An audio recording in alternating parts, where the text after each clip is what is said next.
मेरे नूर पे तशरीफ फरमा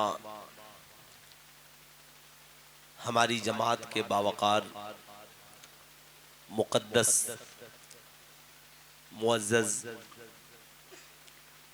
बावकार उलमाए ज़वील एहतराम शोराए इस्लाम हुफ़ाज़े किराम आज के इस अज़ीमुश्शान पैगाम हक़ कॉन्फ्रेंस में तशरीफ़ फरमा जुमला उश्शाकाने मुस्तफ़ा अलैहि सलातो वस्सलाम अस्सलामु अलैकुम व रहमतुल्लाहि ताला व बरकातुहू। वालेकुम अस्सलाम।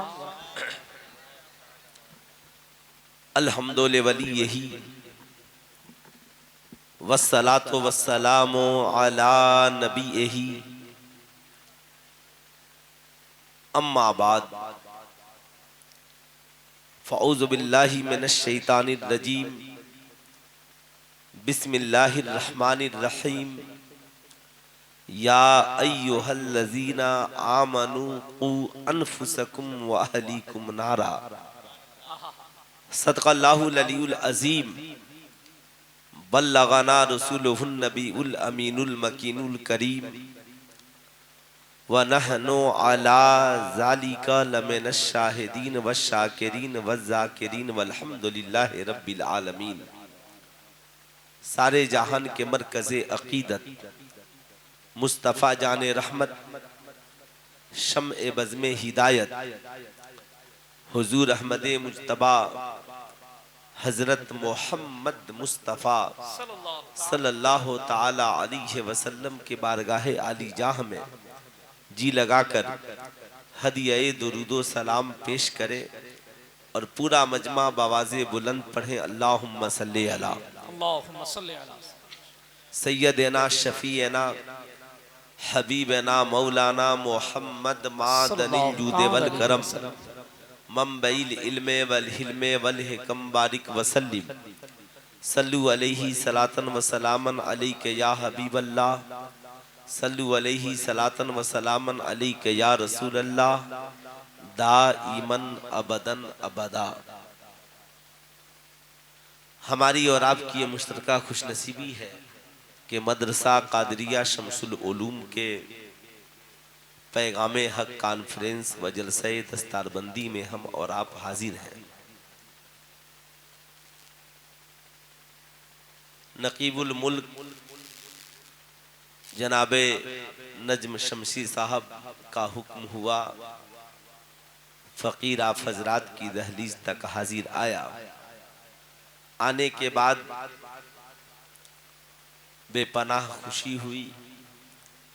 आप हज़रात की मोहब्बतों को देखकर, आप हज़रात के जज्बात को देखकर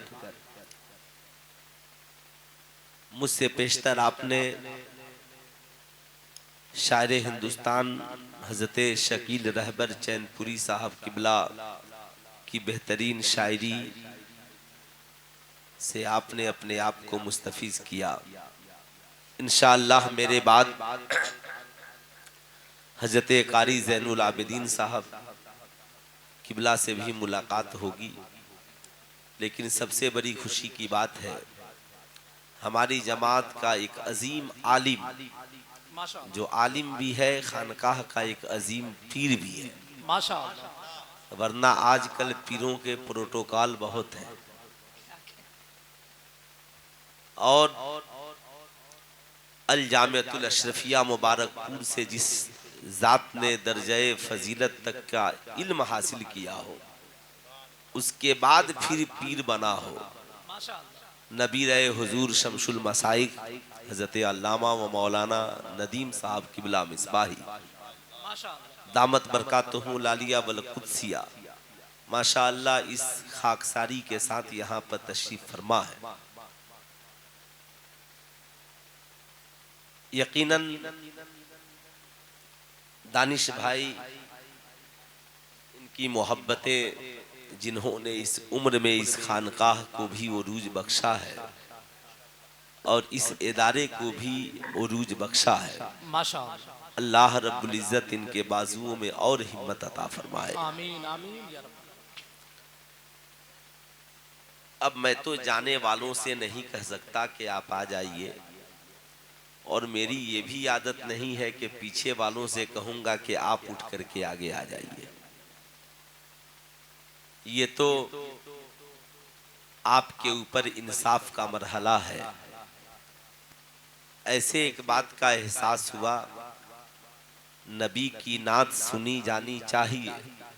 खूब सुनिए, दिल लगाकर सुनिए, नात भी सुनिए, मगर उससे ज्यादा तकरीरें सुनिए, इसलिए कि नात सुनने से ईमान में ताजगी पैदा होती है और तकरीर सुनने से इंसान के अकायद और आमाल दुरुस्त होते हैं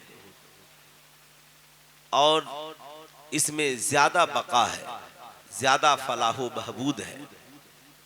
इसलिए जो नौजवान अपने वक्त को इधर उधर ज़ाय कर रहे हैं, उनसे मैं सिर्फ एक बार गुजारिश करूंगा कि ये जो कुर्सियां खाली हैं, आप चाहें तो इसे पुर कर सकते हैं, या जो लोग इधर उधर टहल रहे हैं वो सिमट करके बैठ भी सकते हैं।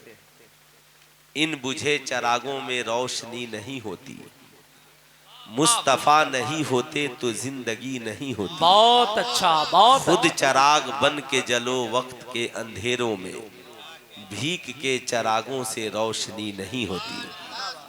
ये है पैगाम दिया मेरे आला हजरत ने, दीन के गद्दारों से दोस्ती नहीं होती। बहुत अच्छा, बहुत अच्छा। चरागे इश्क नबी हर तरफ जलाएंगे, जहां से कुफ्र की तारीकियां मिटाएंगे। हकीर जानकर बुझा दिया जिन्हें हमने, वही चराग जलेंगे तो रोशनी होगी। मांगते फिरते हैं अगियार से मिट्टी का चराग, अपने खुर्शीद पे फैला दिए साए हमने। अपनी मट्टी पे ही चलने का तरीका सीखो, संगे मरमर पे चलोगे तो फिसल जाओगे। हजरात, आज का ये अजीमुशान इल्मी और अदबी जलसा, मुझे आप हजरात के नारे की ज़रूरत नहीं है, बस आप हजरात एक खामोश माहौल दें। बाबू बच्चा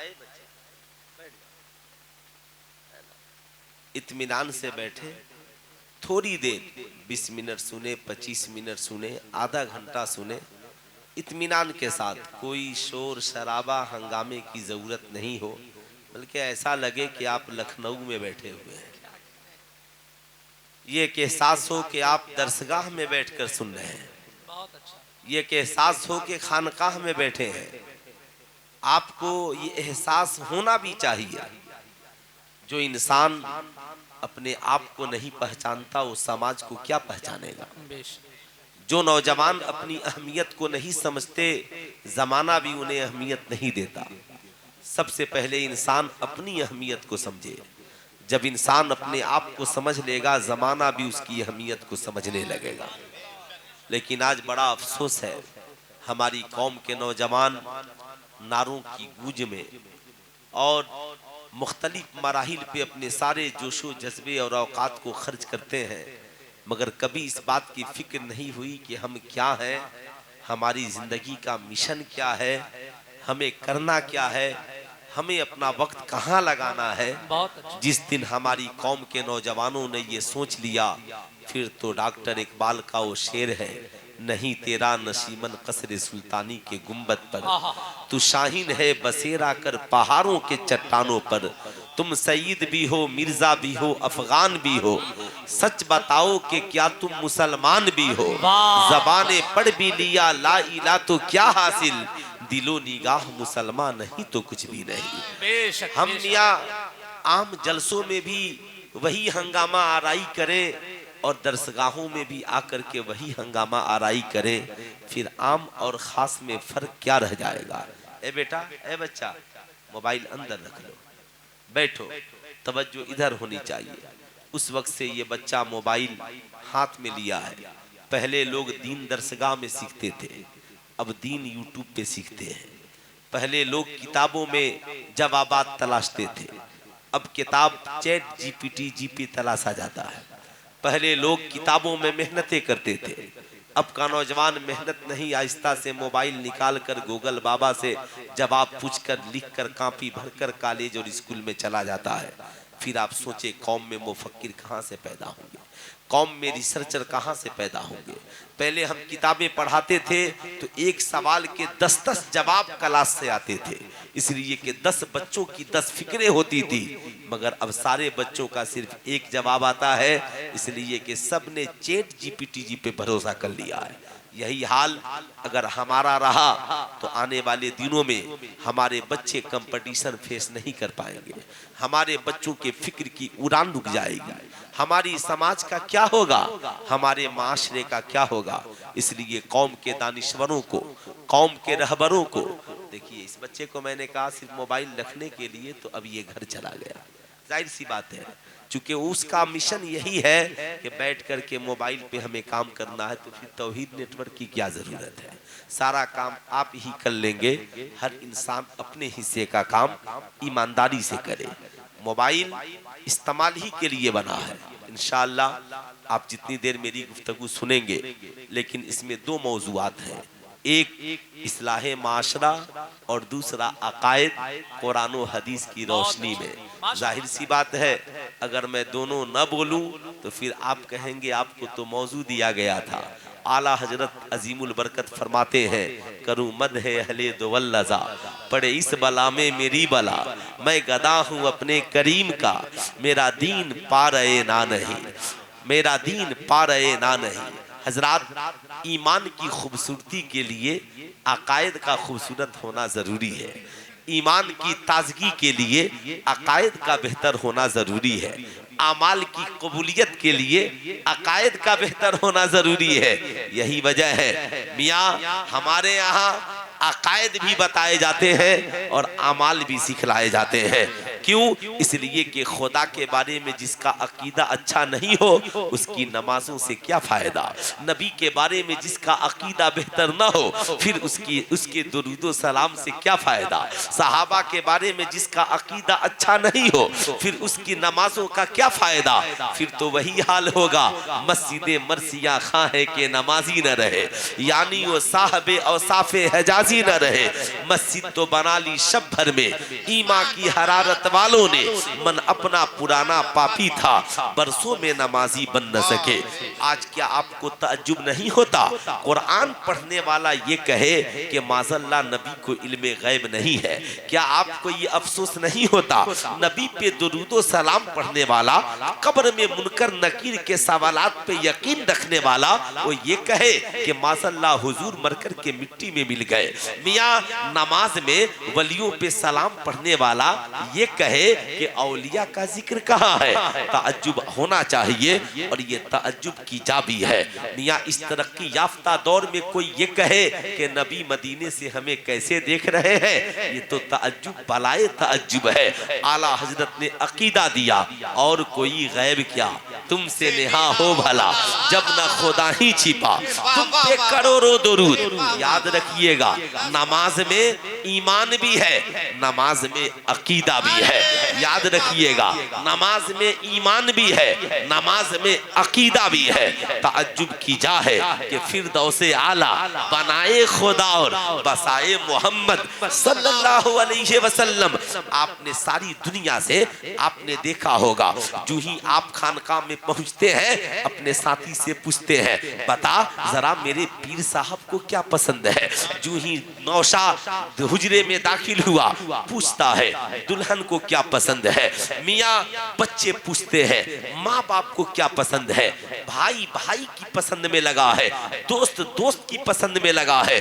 मैं कहूंगा मियाँ हम सब खुदा के बंदे हैं, जरा एक बार उस पाक परवरदिगार से पूछे, ए मौला आंखें तूने दी है, दिल तूने दिया है, जबान तूने दी है, जिंदगी तूने दी है, कायनात को वजूद तूने बख्शा है, ऐ मौला तू बता दे तुझे क्या पसंद है। ऐ मौला तुझे क्या पसंद है, ऐ मालिक मौला तुझे क्या पसंद है। तो रब कुरान में इसका जिक्र करता है, महबूब पसंद मेरी मगर बयान तू करेगा। महबूब कह दीजिए कुल इन कुंतुम तुहिब्बूनल्लाह फत्तबिऊनी युहब्बिबकुमुल्लाह। महबूब कह दीजिए जो खुदा का महबूब बनना चाहता है, जो खुदा का पसंदीदा बनना चाहता है, जो खुदा का प्यारा बनना चाहता है, वो मेरे महबूब से मोहब्बत करे, वो मेरे महबूब की पैरवी करे।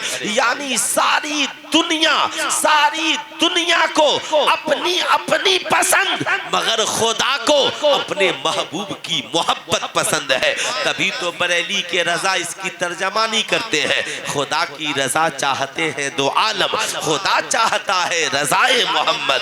यानी याद रखिएगा सारी दुनिया को किसी को हुस्न पसंद है, किसी को जमाल पसंद है, किसी को दौलत पसंद है, किसी को सरबत पसंद है। लेकिन मियाँ इसी दुनिया में कुछ लोग ऐसे भी हैं जिनकी पसंद अलग। ये फिक्र बड़ी पुरानी है। नमाजी चाहता है खुदा राजी हो जाए, हम सारी दुनिया चाहती है खुदा राजी हो जाए, और खुदा कहता है मैं तो तभी राजी हूँगा जब मेरा महबूब राजी हो जाए, जब मेरा महबूब राजी हो जाए।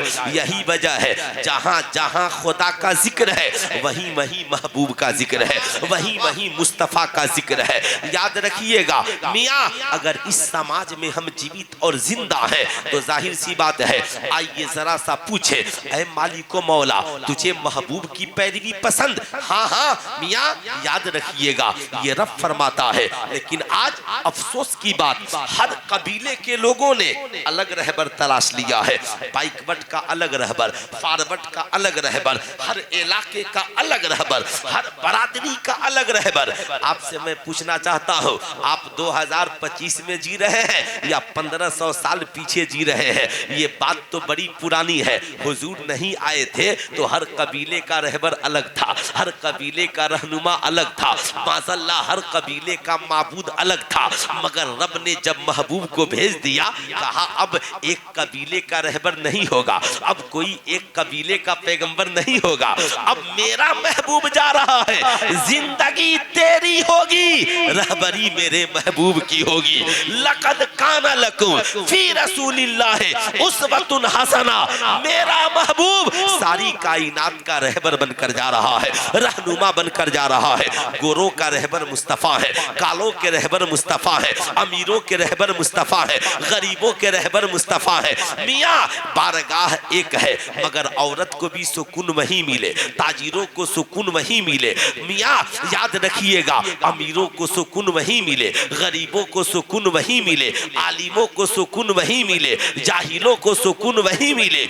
एक यहूदी ने सिर्फ इसलिए इस्लाम कबूल कर लिया कि एक आलिम साहब बयान कर रहे थे इस्लाम कहता है जालिमों की भी मदद करो और मजलूमों की भी मदद करो। वो शख्स खड़ा हो गया, कहा आलिम साहब मजलूम की मदद तो समझ में आ रही है कि मुझे मजलूम की मदद करनी चाहिए, कोई मजलूम है सताया हुआ है हम उसकी मदद करें, मगर जालिम की मदद कैसे की जाए? अल्लामा नदीम मिसबाही साहब जैसा पढ़ा लिखा आलिम खड़ा हुआ और कहा आपको नहीं पता मजलूम की मदद हम मजलूम की मदद उसका सहारा बन के करते हैं। याद रखिएगा किसी ने इस पे जुल्म किया हम इसकी मदद के लिए खड़े हो गए, लेकिन प्यासा है पानी पिलाकर मदद, भूखा है खाना खिला करके मदद, मगर जालिम की मदद आपको पता है जालिम को जुल्म करने से रोक देना ये जालिम की मदद हो गई। हम मजलूम की भी मदद करते हैं, कोई सता रहा है हम उसके साथ खड़े हैं, किसी का हक मारा जा रहा है हम उसके साथ खड़े हैं, मगर शराबी आ गया तो हमने उसे शराब पीना छोड़ा दिया, शराबी की मदद हो गई। जुआरी आ गया उससे जुआ खेलना छोड़ा दिया, जुआरी की मदद हो गई। किसी का अकीदा दुरुस्त नहीं था हमने उससे बेहतर अकीदा सिखा दिया, अब उसकी मदद हो गई। वो शख्स कहता है दुनिया में हमने मज़ाहिब बहुत देखे मगर वाहिद मजहब है मजहब इस्लाम जो नफरत करना नहीं सिखलाता, जालिमों से भी मोहब्बत करना सिखलाता है, मजलूमों से भी मोहब्बत करना सिखलाता है। मजलूमों को मदद करके जालिमों के खिलाफ मजबूत बना देता है और जालिमों के जुल्म के पंजे को तोड़कर मजलूमों का सहारा करने वाला रहबर बना देता है।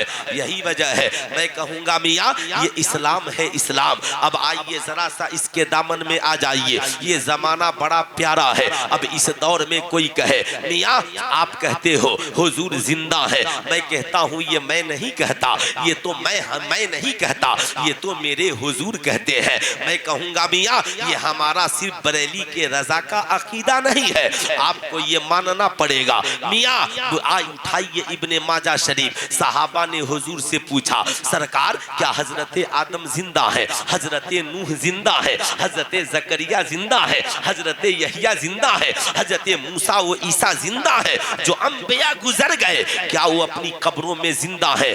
जवाब मदीने के मुस्तफा दे रहे हैं। इब्ने माजा शरीफ की हदीस है, अल्लाह के नबी ऐलान फरमाते हैं इन्नल्लाह हर्रमा अलल अर्दी अन ताकुलल असादल अंबिया फनबीउल्लाह हय्युन युरज़क़ु बिहा। अल्लाह के नबी ऐलान फरमाते हैं बेशक, क्या हदीस की इब्तिदा है, बेशक है ना, बेशक अल्लाह ने हराम कर दिया है किस पर? जमीन पर कि वो अंबिया के जिस्मों को खाए। फनबीउल्लाह हय्युन, अल्लाह के नबी जिंदा है।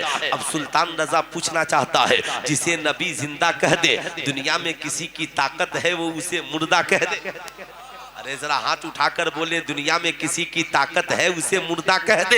यही वजह है बरेली के रजा ने बरेली से हमें प्यारा अकीदा सिखाया, तभी तो हम कहते हैं बरेली के सांचे में ढल करके बोलो मैं मुजरिम हूँ आका मुझे साथ ले लो, कि रस्ते में है जा बजा थाने वाले। जब तक आला हजरत इंडिया में रहे किताबों में पढ़कर बताते रहे हुजूर जिंदा है, हदीसों से साबित करके बताते रहे हुजूर जिंदा है, कुरान की आयतों से साबित करके बताते रहे हुजूर जिंदा है। और जब मदीने में गए तो आंखों से देखकर कहा तू जिंदा है वल्ला, तू जिंदा है वल्ला, मेरे चश्मे आलम से छिप जाने। नारे तकबीर, नारे रिसालत, नारे रिसालत, अज़मते मुस्तफा, अज़मते मुस्तफा, पैगामे हक कॉन्फ्रेंस, नारे तकबीर, नारे रिसालत। तू जिंदा है वल्ला, तू जिंदा है वल्ला, मेरे चश्मे आलम से छिप जाने वाले। मेरे पास इतना वक्त नहीं है मैं किसी गैर का नाम लूंगा, हमें गैर से क्या मतलब है, हमें तो बरेली के रजा से मतलब है। इसलिए मैं कहता हूँ बरेली शरीफ जाइए, सिर्फ सुरमा लेकर मत आइए, सिरवानी लेकर मत आइए, सिर्फ टोपी लेकर के मत आइए। जब बरेली शरीफ से आइए तो बरेली के रजा का अकीदा लेकर के आइए, बरेली के रजा वाला इश्क लेकर के आइए। जमाना आपसे कहे हुजूर का इल्म कितना है, कहना कितने की बात मत करो, याद रखना रब को इल्म गैब जाती है और हुजूर को इल्म गैब अताई है। अल नबी को खुदा ने पढ़ाया है तो फिर तुम उसका अंदाजा क्या कर सकते हो। इसीलिए तो बरेली के रजा ने जमाने को दरसे वफा दिया। बस एक शेर में समझ लो, सारे गंदे अकीदों को खत्म करो और बरेली के रजा से मिला हुआ अकीदा अपने सीने में डालो। बस एक जवाब याद रखो, जरा बराबर कहीं कोई कमी हो उसे छोड़ देना। बस याद रखना सबसे आला व औला हमारा नबी, सबसे बाला व आला हमारा नबी। सारे अच्छों से अच्छा समझिए जिसे है उन अच्छों से अच्छा।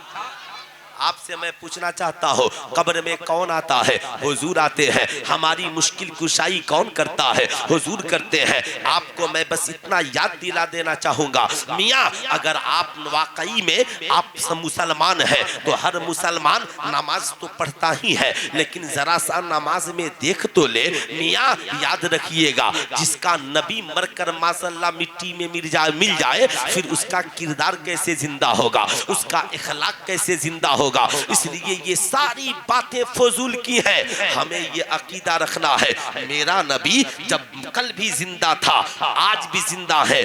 मेरे यार, हमें तो ये याद रखना चाहिए, जिस नबी के सदके में आदम बने, जिस नबी के सदके में नूह बने, जिस नबी के सदके में 1,24,000 कमो बेश अंबियाए कराम को नबूवत मिली, जब वो अंबिया न मरे तो जो नबी महबूबे खुदा है वो कब मर सकता है। यही वजह है रब ने कहा कद जाअकुम बुरहानुम मिन रब्बिकुम, तहकीक के आ गया तुम्हारे जानिब रब की तरफ से रोशन दलील। याद रखिएगा, खुदा दावा है और मुस्तफा उसकी दलील है, आपको मानना पड़ेगा। अगर याद रखिएगा, खुदा दावा मुस्तफा उसकी दलील, रात दावा है, अंधेरा उसकी दलील है, सूरज दावा है, रोशनी उसकी दलील है, चांद दावा है, चांदनी उसकी दलील है, आलिम दावा है, इल्म इनकी दलील है। आपको मानना पड़ेगा, अगर दावा है तो दलील का होना जरूरी है, और दावा है तो दलील का होना जरूरी है।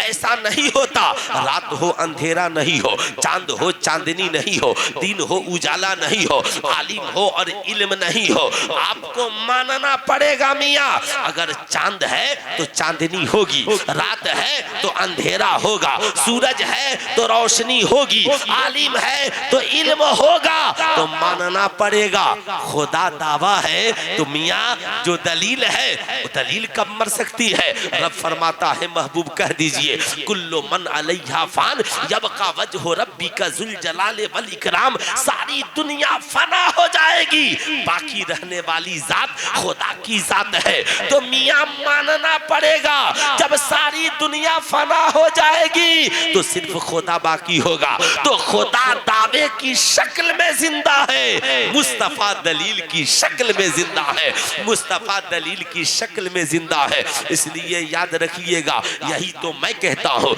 अल्लाह एक है ये दावा है, मुस्तफा उसकी दलील है। अल्लाह बेऐब है ये दावा है, मुस्तफा उसकी दलील है। अल्लाह बेमिसलो बेमिसाल है ये दावा है, मुस्तफा उसकी दलील है। अल्लाह नूरु समावाते वल अर्द, अल्लाह जमीन व आसमान में नूर है ये दावा है, मुस्तफा उसकी दलील है। इन्नल्लाह अला कुल्ले शैइन कदीर, बेशक अल्लाह हर शय पर कादिर है ये दावा है, मुस्तफा उसकी दलील है। यही वजह है सूरज निकालता है खुदा, उसे अली के लिए वापस बुलाते हैं मुस्तफा। चांद को निकालता है खुदा, उसे दो टुकड़े कर देते हैं मुस्तफा। दरख्त को उगाता है खुदा, उसे करीब बुलाते हैं मुस्तफा।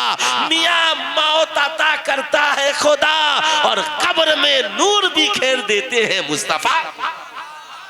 मुस्तफा मियाँ आपको मानना पड़ेगा। इसलिए मैं कहता हूँ, याद रखिएगा, खुदा दावा है और मुस्तफ़ा उसकी दलील है। मियाँ दावा पेश करने वाला जितना मजबूत हो तो उसकी दलील में कमी निकालने के लिए उससे भी मजबूत इल्म वाले की ज़रूरत है। इसलिए मुख्तसर ये समझ लीजिए कि जब नबी को अल्लाह ने दावे की शक्ल में पेश किया तो अब दुनिया की कोई ताकत नहीं है जो माशअल्लाह नबी की ज़ात में ऐब निकाले। इसलिए जर्रा बराबर कोई कहे नबी हमारी तरह, कह दीजिए पगले हो, जो नबी होगा वो तुम्हारी तरह कैसे हो सकता है।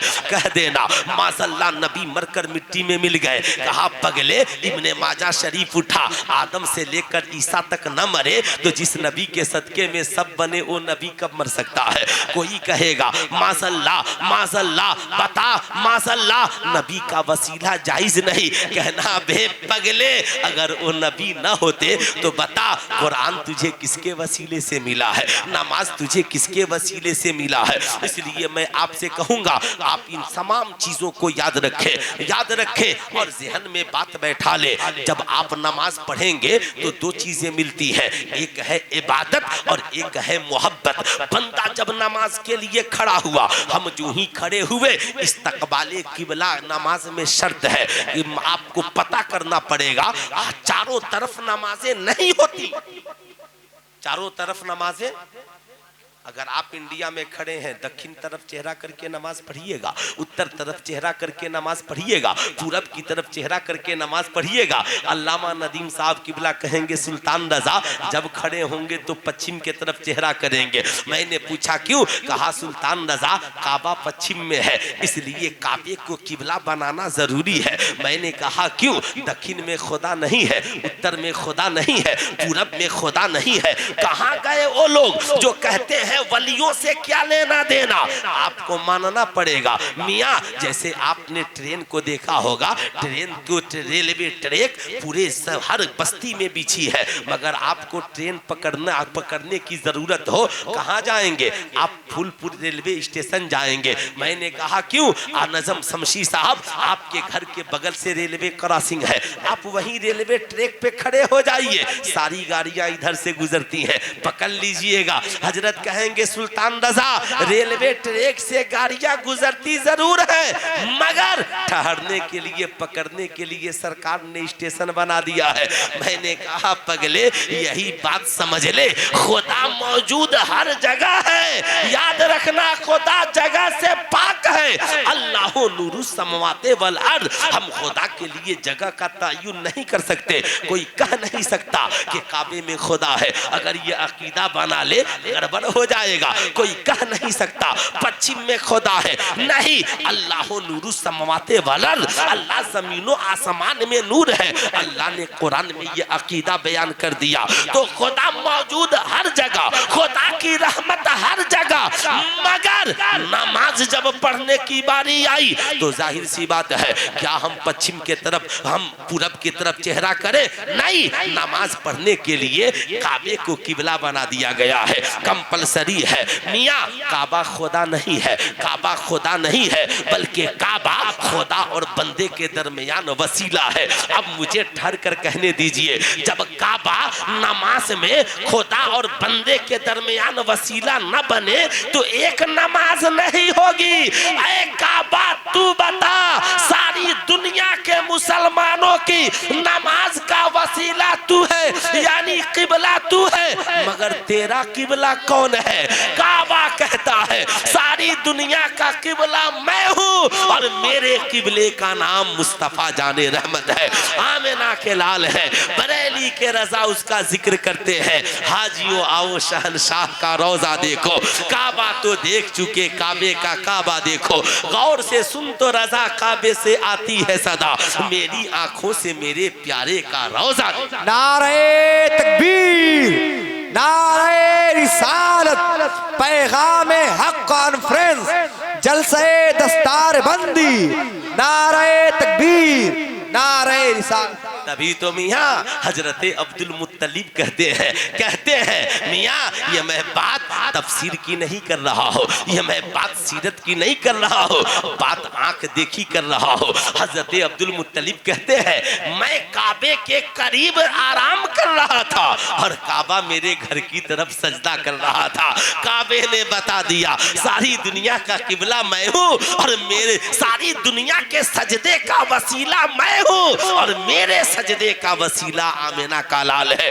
यही वजह है नमाज में दो चीजें हैं, एक तो नमाज में इबादत है और एक नमाज में मोहब्बत है। कयाम करना इबादत है, रुकू करना इबादत है, सजदा करना इबादत है, तस्बीह तहलील करना ये इबादत है, मगर नमाज में दरूद पढ़ना ये इबादत नहीं, ये मोहब्बत। नमाज में दरूद पढ़ना इबादत नहीं मोहब्बत है, नमाज में तहियात पढ़ना इबादत नहीं मोहब्बत है। आपको मानना ही पड़ेगा मियाँ, उठाइए, इसलिए कि रब फरमाता है वस्जुदू मअस साजिदीन, सजदा करने वालों के साथ सजदा करो, वरकऊ मअर राकिईन, रुकू करने वालों के साथ रुकू करो। याद रखिएगा रब नमाज पढ़वाता है, पढ़ता नहीं है, रब रुकू करवाता है, करता नहीं है, रब सजदा करवाता है, करता नहीं है, रब सब कयाम करवाता है, करता नहीं है, मगर बारी जब दरूद की आती है तो रब कहता है ठहर जाओ, ठहर जाओ। इन्नल्लाह व मलाइकतहु युसल्लूना अलन नबी या अय्युहल्लज़ीना आमनू सल्लु अलैहि व सल्लिमू तस्लीमा। बेशक अल्लाह और उसके फरिश्ते अपने महबूब पे दरूद भेजते हैं। ऐ ईमान वालो, तुम भी अपने नबी पर दरूद भेजो और खूब खूब सलाम भेजो। पता क्या चला, खुदा मोहब्बत में शरीक नहीं, खुदा इबादत में शरीक नहीं होता, मगर खुदा मोहब्बत में शरीक हो रहा है, खुदा मोहब्बत में शरीक हो रहा है। इसलिए मैं आपसे कहूंगा, ऐ मेरी कौम के लोगों, अगर आप सिर्फ नमाज पढ़ते हैं, हुजूर से प्यार नहीं करते हैं, अकीदा ठीक कर लीजिए।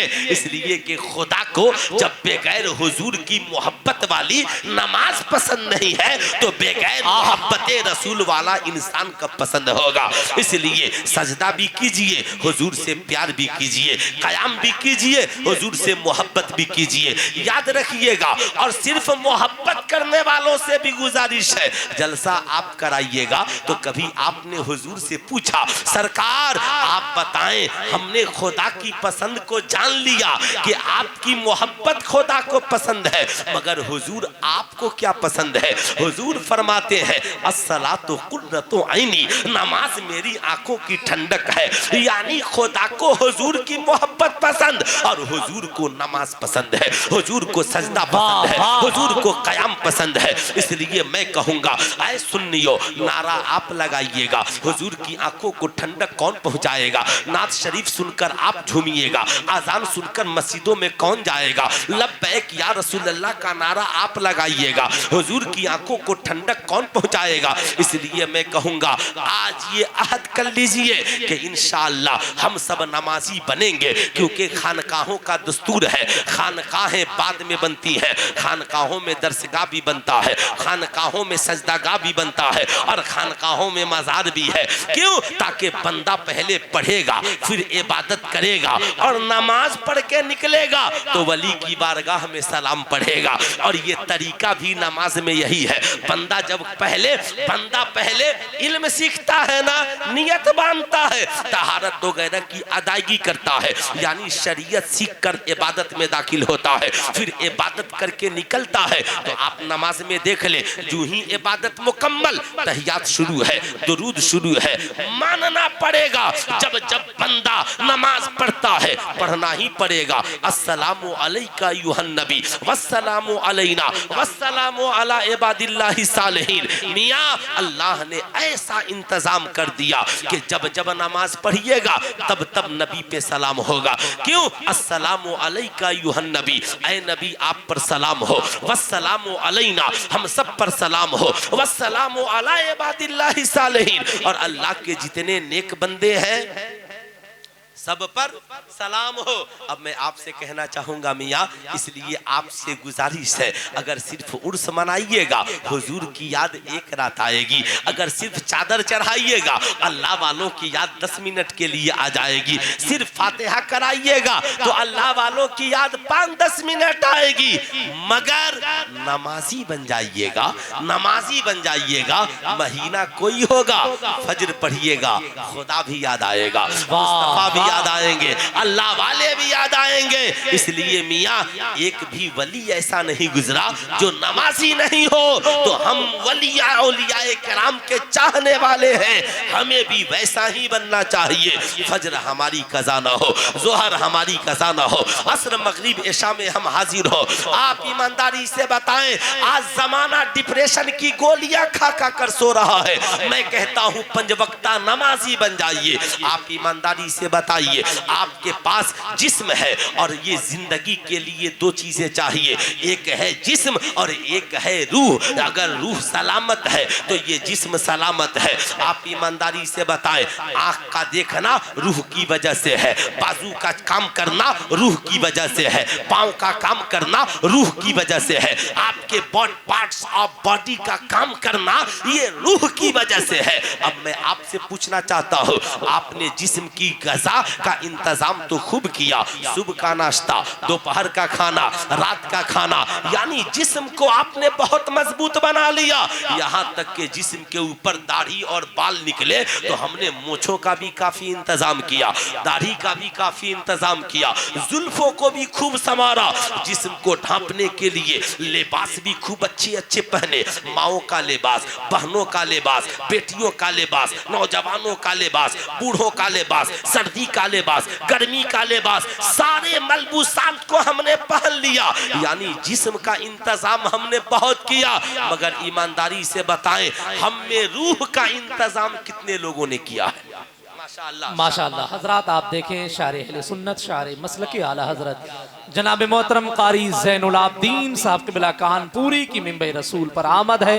नारों के साथ में इस्तकबाल कर ले। नारे तकबीर, नारे रिसालत, पैगामे हक कॉन्फ्रेंस, मसलके आला हजरत फैजाने हुजूर शम्सुल मशाइख।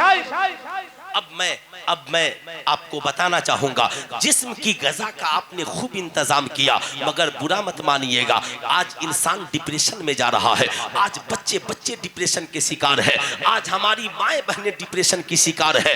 आपको मालूम है साहब, डॉक्टर डिप्रेशन का शिकार है, इंजीनियर डिप्रेशन का शिकार है, आलिम भी डिप्रेशन का शिकार है। आप सब डिप्रेशन में जी रहे हैं। आप में 99% लोग हैं जो डिप्रेशन में जी रहे हैं। मेरा चैलेंज है, किसी की नींद अच्छी नहीं है, किसी को खाना अच्छा नहीं लगता, किसी का मिजाज अच्छा नहीं रहता है, कोई किसी को की घर में तबीयत नहीं लगती, किसी की दरसगाह में तबीयत नहीं लगती। जानते हैं क्यों? इसलिए कि आज हमारी रूह बीमार है, सबकी रूहें बीमार है, इसलिए कि हमने जिस्म की गजा का इंतजाम किया है, मगर रूह की गजा का हमने इंतजाम न किया।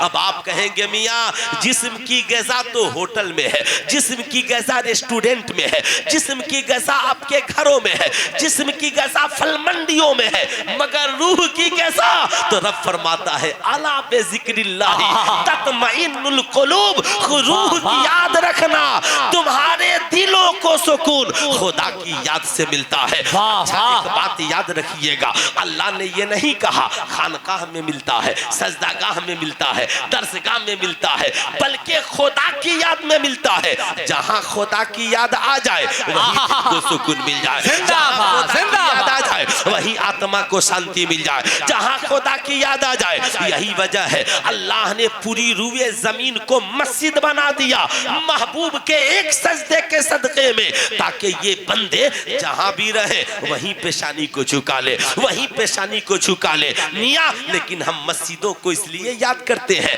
कि मस्जिद सजदा करने के लिए है, खानकाहों से इसलिए प्यार करते हैं, खानकाहों में दिलों को साफ सुथरा किया जाता है। हम दरसगाह से इसलिए प्यार करते हैं, दरसगाहों में काल अल्लाह व काल रसूल पढ़ाया जाता है। हम उलमा से इसलिए प्यार करते हैं, ये उलमा हमारी जिंदगी को और हमारे ईमानो अकायद को संवारने का काम करते हैं। हम पीर से इसलिए मोहब्बत करते हैं, मेरा पीर हमें शराबी बनने से रोकता है, जुआरी बनने से रोकता है, जानी बनने से रोकता है, पापी बनने से रोकता है। इसलिए मियाँ मैं कहूंगा जो लोग समाज में दो किस्म के लोग हैं, एक वो जो कहते हैं सिर्फ अल्लाह से प्यार करो, अगर अल्लाह के अलावा कोई गैर शामिल हो गया तो शिर्क है, मगर हम अहले सुन्नत वल जमात करते हैं अल्लाह से भी प्यार करो और अल्लाह जिनसे प्यार करता है उनसे भी प्यार करो, अल्लाह जिनसे प्यार करता है उनसे भी प्यार करो, अल्लाह से भी प्यार करो।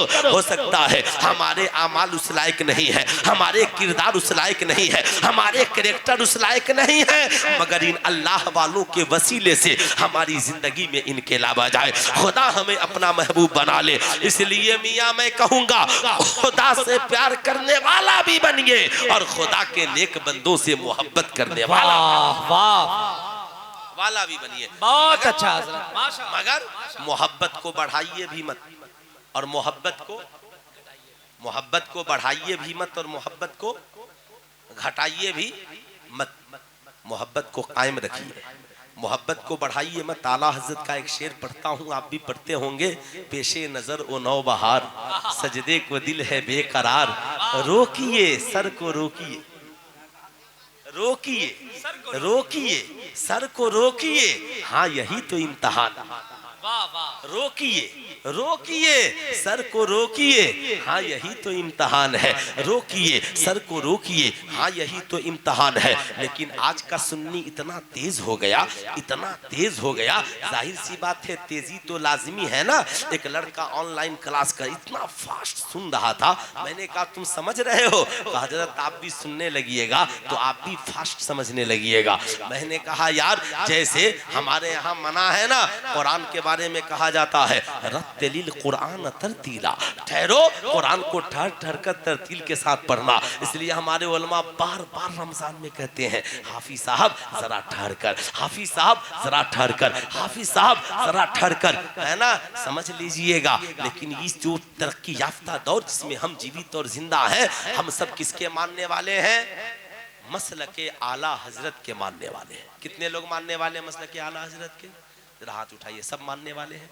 माशाअल्लाह, क्या बात है, सब मसलक के आला हजरत के दीवाने हैं। मालूम है आज उर्स भी है और यहाँ दरसगाह भी है, खानकाह भी है, तीन तीन लज्जतें आज हमारे पास हैं। माशाअल्लाह यहाँ आलिम भी है, पीर भी हैं, और यहाँ पर माशाअल्लाह एक जिंदा जावेद ऐसा चराग इनके वालिद गिरामी ने इन्हें चराग की शक्ल में छोड़ा है कि आज इन्होंने खुद चराग बनकर इसे जलाने का काम किया है। सूरज हूँ मैं तो चमक छोड़ जाऊंगा, डूब भी गया तो मैं शुफक छोड़ जाऊंगा। मियाँ याद रखिएगा, चराग बनकर आज जानते हैं आज हम लोग डिप्रेशन के शिकार हो गए। क्यों? हमारी सोच में निगेटिव है। निगेटिव नहीं, आपको पॉजिटिव होकर के रहना है। मियाँ आप सरकार की जिंदगी देखें, आज हमारे पास तालीम है मगर जानते हैं डिग्रियों की कमी नहीं है। डॉक्टर, इंजीनियर, प्रोफेसर, आलिम, मौलाना, मुफ्ती, बोलिए आज जगह जगह मदारिस, हर गांव में मदरसे, आज जगह जगह स्कूल कॉलेज। बोलिए आज हमारे पास, कल इलाके में कोई डॉक्टर मिलता था, हर गांव में डॉक्टर, मगर जानते हैं इल्म है तरबियत नहीं। जानते हैं क्यों? हुजूर ने सहाबा को इल्म भी दिया और हुजूर ने तरबियत भी दी। जिस शख्स के पास सिर्फ इल्म हो, तरबियत नहीं हो, तो डॉक्टर होकर किडनी बेच सकता, वो आईसीयू में मरीज को लेटाकर पैसा वसूल सकता, आईपीएस अफसर हो, इल्म हो तरबियत ना हो तो रिश्वत के बेड और बिस्तरे पे सो सकता है। जो बहुत पढ़ा लिखा मुल्क का नेता हो मगर तरबियत नहीं हो तो भारत को दुनिया की मंडी में गुलाम भी बना सकता है। ऐसी ही याद रखिएगा, आलिम हो तरबियत नहीं हो तो अपने फतवा का गलत इस्तेमाल भी कर सकता है। इसलिए याद रखिएगा तालीम के साथ तरबियत की बड़ी जरूरत है। हम सब मसलके आला हजरत के मानने वाले हैं। जो ही हम मजार शरीफ पर आए, सबकी ख्वाहिश मजार शरीफ पर पहला काम हम क्या करते हैं? बावजू कर हाजिरी लगाते हैं और चादरें चढ़ाते हैं। आप बताएं मजार एक और चादरें 1 लाख। आप हजरत ख्वाजा गरीब नवाज के उर्स में चले जाइए, करोड़ों चादरें। मखदूम सिमना की बारगाह में चले जाइए, करोड़ों चादरें। जानते हैं इन चादरों की वजह से बोलियां लगने लगी। हर घंटे का अलग अलग मजाबी, हर 2-3 घंटे का अलग अलग मजाबी, डाक लगने लगा। और नाम लिया, बदनाम किसे किया जाता है? तन्हा पूरी दुनिया में सिर्फ एक नाम को बदनाम किया जाता है, वो नाम है बरेली के इमाम अहमद रजा का। क्यों? हमने कभी उन्हें पढ़ा नहीं, उनका मुताला नहीं किया। मियाँ आला हजरत फरमाते हैं मजार शरीफ पर 1 चादर चढ़ाओ। कितनी चादर? 1 चादर। एक उंगलियां उठाकर बोलिए कितनी चादरें? या जोर से बोलिए कितनी चादरें? 1 चादर। मगर मजार पे भी चादर चढ़ाने की जरूरत हो और कोई मोहल्ले में बेवा औरत हो, उसके सर पे भी चादर चढ़ाने की जरूरत हो। क्या उम्दा पैगाम, जिंदाबाद जिंदाबाद। और अल्लामा नदीम मिसबाही साहब की बारगाह में एक साइल सवाल लेकर पहुंच गया। कहा हुजूर पीर साहब का मेरे उर्स भी है और मेरे गांव में एक बेवा औरत है, ठंडी का मौसम आ गया, उसके पास ओढ़ने के लिए चादर नहीं है, क्या करूं?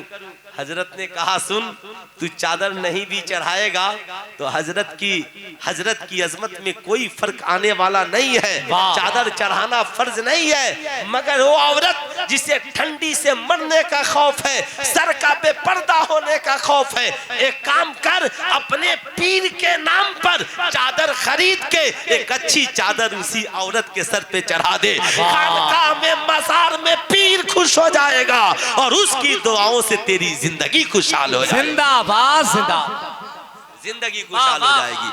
बुरा मत मानिएगा, जो साल में एक बार माँ को कभी कपड़ा खरीद के नहीं देता, वो 10 मज़ार पे जाके चादरें चढ़ाता है। जो साल में कभी वालिद के लिए लुंगी नहीं खरीदता, साहब एक कपड़ा खरीद करके नहीं देता, 50 चादरें जाकर चढ़ाता है। मैं ये नहीं कहता कि मैं चादर चढ़ाने का मुखालिफ आदमी हूँ, बेशक वलियों से प्यार कीजिए, चादरें चढ़ाइए, मगर ये मुनासिब नहीं है कि बाप का ख्याल न हो और सिर्फ चादरों पे पैसे खर्च किए जाए, माँ के ख्याल नहीं हो, गरीब बहनों का ख्याल नहीं हो, घर में औरतों का ख्याल नहीं हो। याद रखिएगा, मज़ारों पे चादरें चढ़ाना फर्ज नहीं है, अगर एक चादर चढ़ गई ये काफी है। आला हजरत से पूछा गया, हुजूर अगर एक चादर चढ़ गई तो बाकी चादरों का क्या किया जाए? कहा एक चादर को रहने दो ताकि पता चले ये अल्लाह के वली की कब्र है, बाकी चादरों को बेच दो। कहा हुजूर बेचकर उस पैसे का क्या करे? कहा उस वली के नाम पर गरीबों में खर्च कर दो ताकि उससे उन्हें भी सवाब मिलता रहे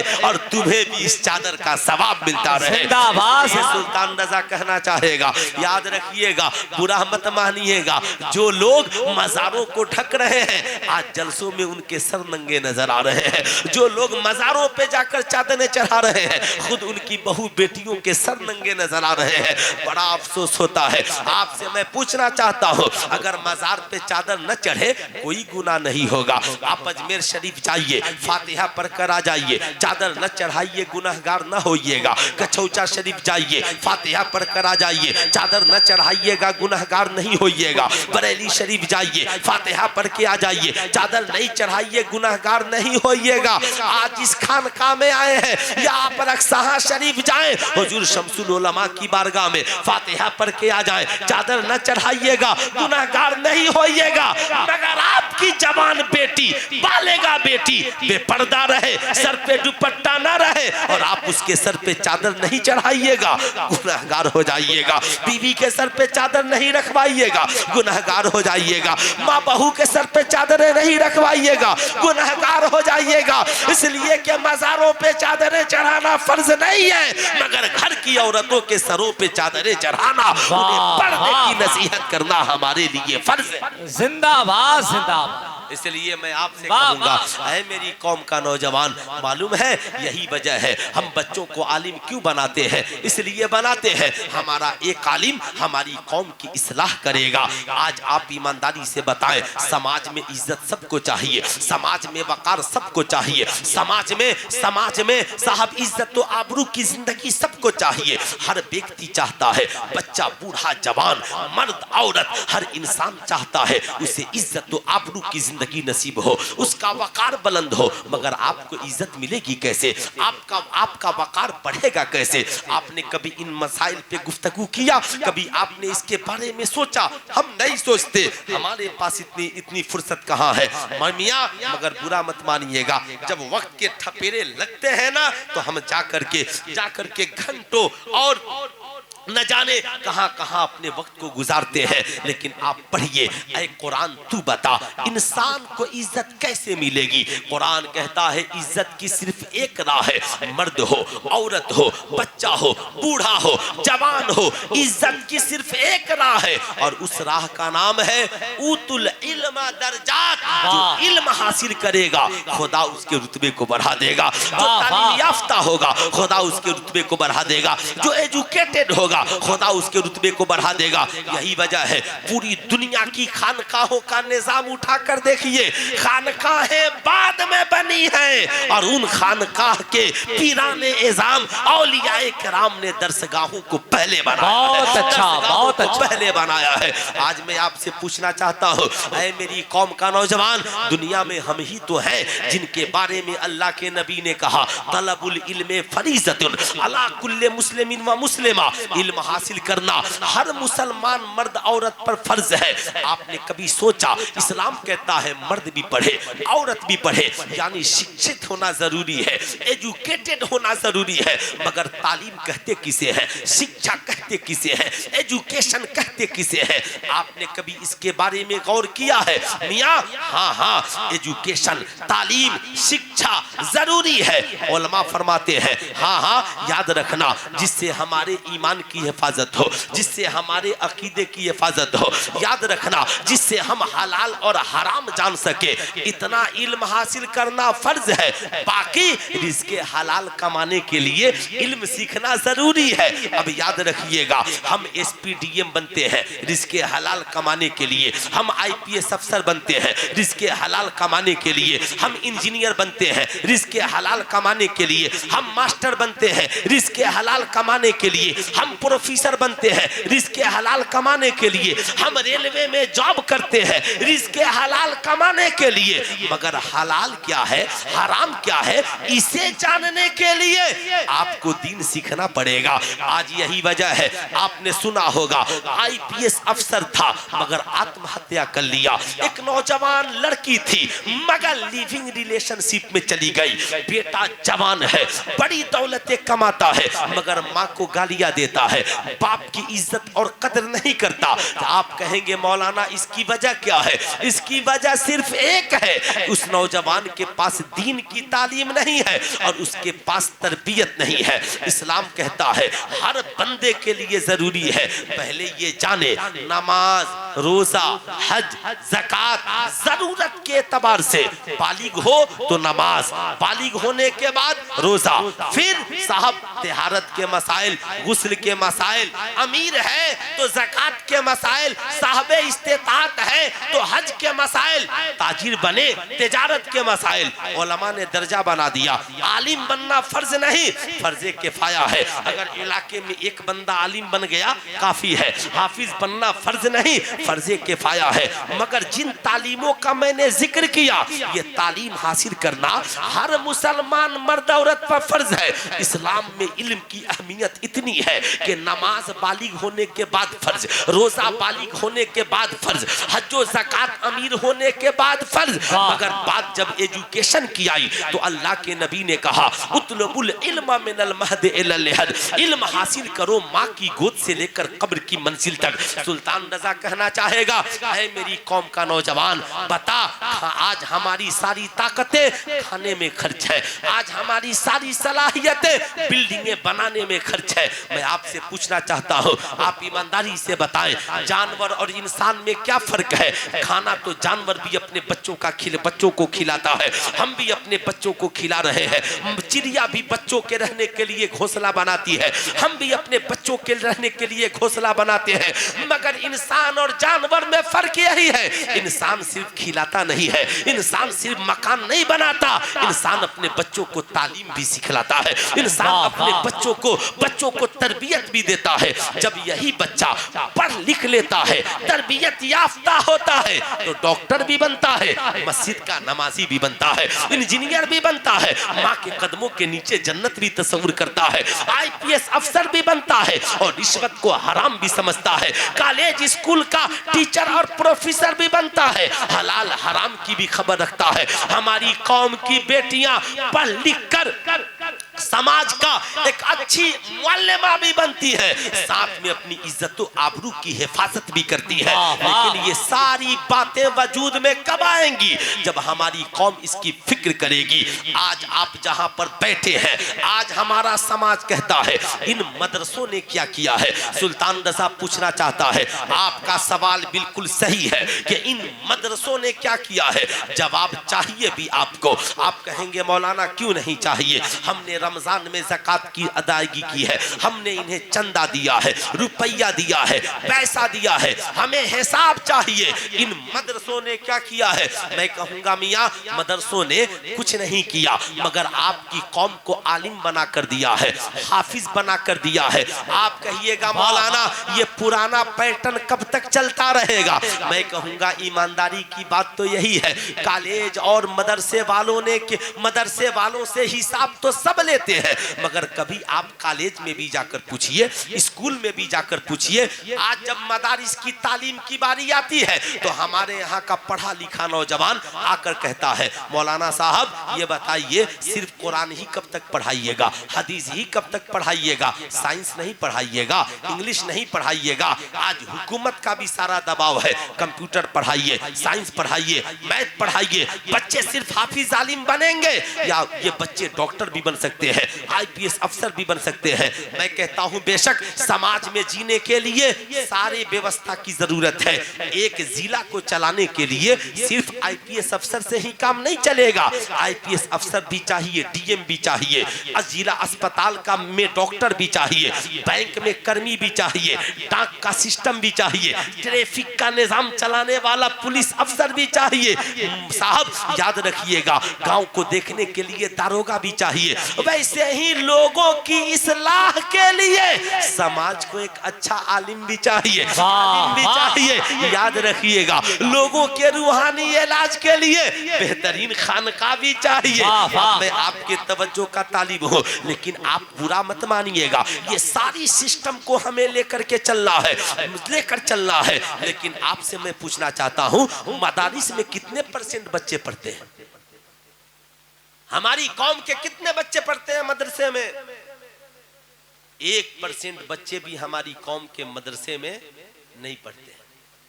आपकी बस्ती में 1 से 2 बच्चे पढ़ते होंगे, पूरा गांव पूरे 99% हमारी कौम के लड़के लड़कियां कहां पढ़ते हैं? स्कूल में। अरे बोलिए कुछ भी स्कूल कॉलेज में पढ़ते हैं ना भाई? आप बताइए ईमानदारी से, मदरसा तो किस लिए बनाया गया? ताकि यहाँ हाफिज बने, यहाँ कारी बने, यहाँ आलिम बने, यहाँ मौलाना मुफ्ती बने। स्कूल किस लिए बना?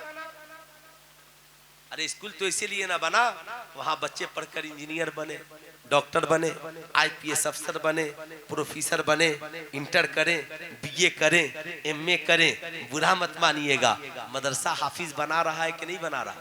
अरे हाथ उठा करके बोलिए जोर से, मदरसा आलिम बना रहा कि नहीं बना रहा? मदरसा कारी बना रहा कि नहीं बना रहा? मगर आप बुरा मत मानिएगा, स्कूल में आपके गांव के कितने बच्चे IPS अफसर बने हैं? आपके गांव के कितने बच्चे डॉक्टर बने हैं? आपके गांव के कितने बच्चे इंजीनियर बने हैं? आपके गांव के बच्चे कितने बच्चे UPSC और BPSC क्वालिफाई किए हैं? अगर 5 साल मदरसे में बच्चे हाफिज नहीं बने तो ताला लगा दिया जाएगा। और आपके यहाँ 50 साल से स्कूल चल रहा है और आपके गाँव में एक भी IPS अफसर नहीं है, एक भी डॉक्टर नहीं है, तो ये शर्म और चुल्लू भर पानी में डूबकर मर जाने की बात है। आपने कभी स्कूल में जाकर के पूछा कि मियाँ मदरसे का तो आप बहुत हिसाब लेते हो और मोछे टाइट करके आते हो और आकर पूछते हो कहाँ हाफिज साहब क्या बात है, इन साल 5 ही बच्चे हाफिज हुए?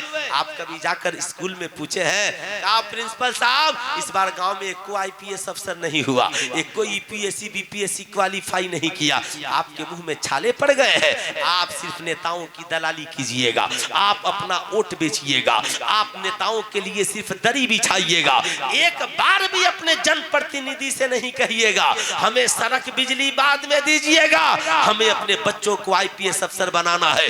UPSC और BPSC की तैयारी के लिए जिला में एक कोचिंग सेंटर खोल दीजिए। आप बुरा मत मानिएगा, आज हमारी इन बेतवज्जुही का नतीजा है। आप कॉलेज में हिसाब नहीं लेते, आप स्कूल में हिसाब नहीं लेते। हमारी कौम की 99% नहीं 99.99% बच्चियां स्कूल कॉलेज में पढ़ती हैं। आपने कभी जाकर पूछा स्कूल के प्रिंसिपल साहब से मेरी बेटी आवारा नहीं थी, कॉलेज में आने के बाद सर से दुपट्टा कैसे उतर गया? मेरी बेटी बैठकर पानी पीती थी, कॉलेज में आकर खड़े होकर के कोको कोला पेप्सी कैसे पीने लगी? मेरा बेटा बड़ा शर्मीला था, ये तो कलम चलाता था, ये कॉलेज में पे आकर तमचे और बंदूक कैसे चलाने लगा, ये मेरा बेटा बड़ा वफादार था, ये माँ बाप को गालियां कैसे देने लगा। जानते हैं कॉलेज का प्रिंसिपल कहेगा घर चले जाओ, हम किताबें पढ़ाने आए हैं, सिलेबस पढ़ाने आए हैं, आपके बच्चे को संस्कार और किरदार पढ़ाने नहीं आए हैं।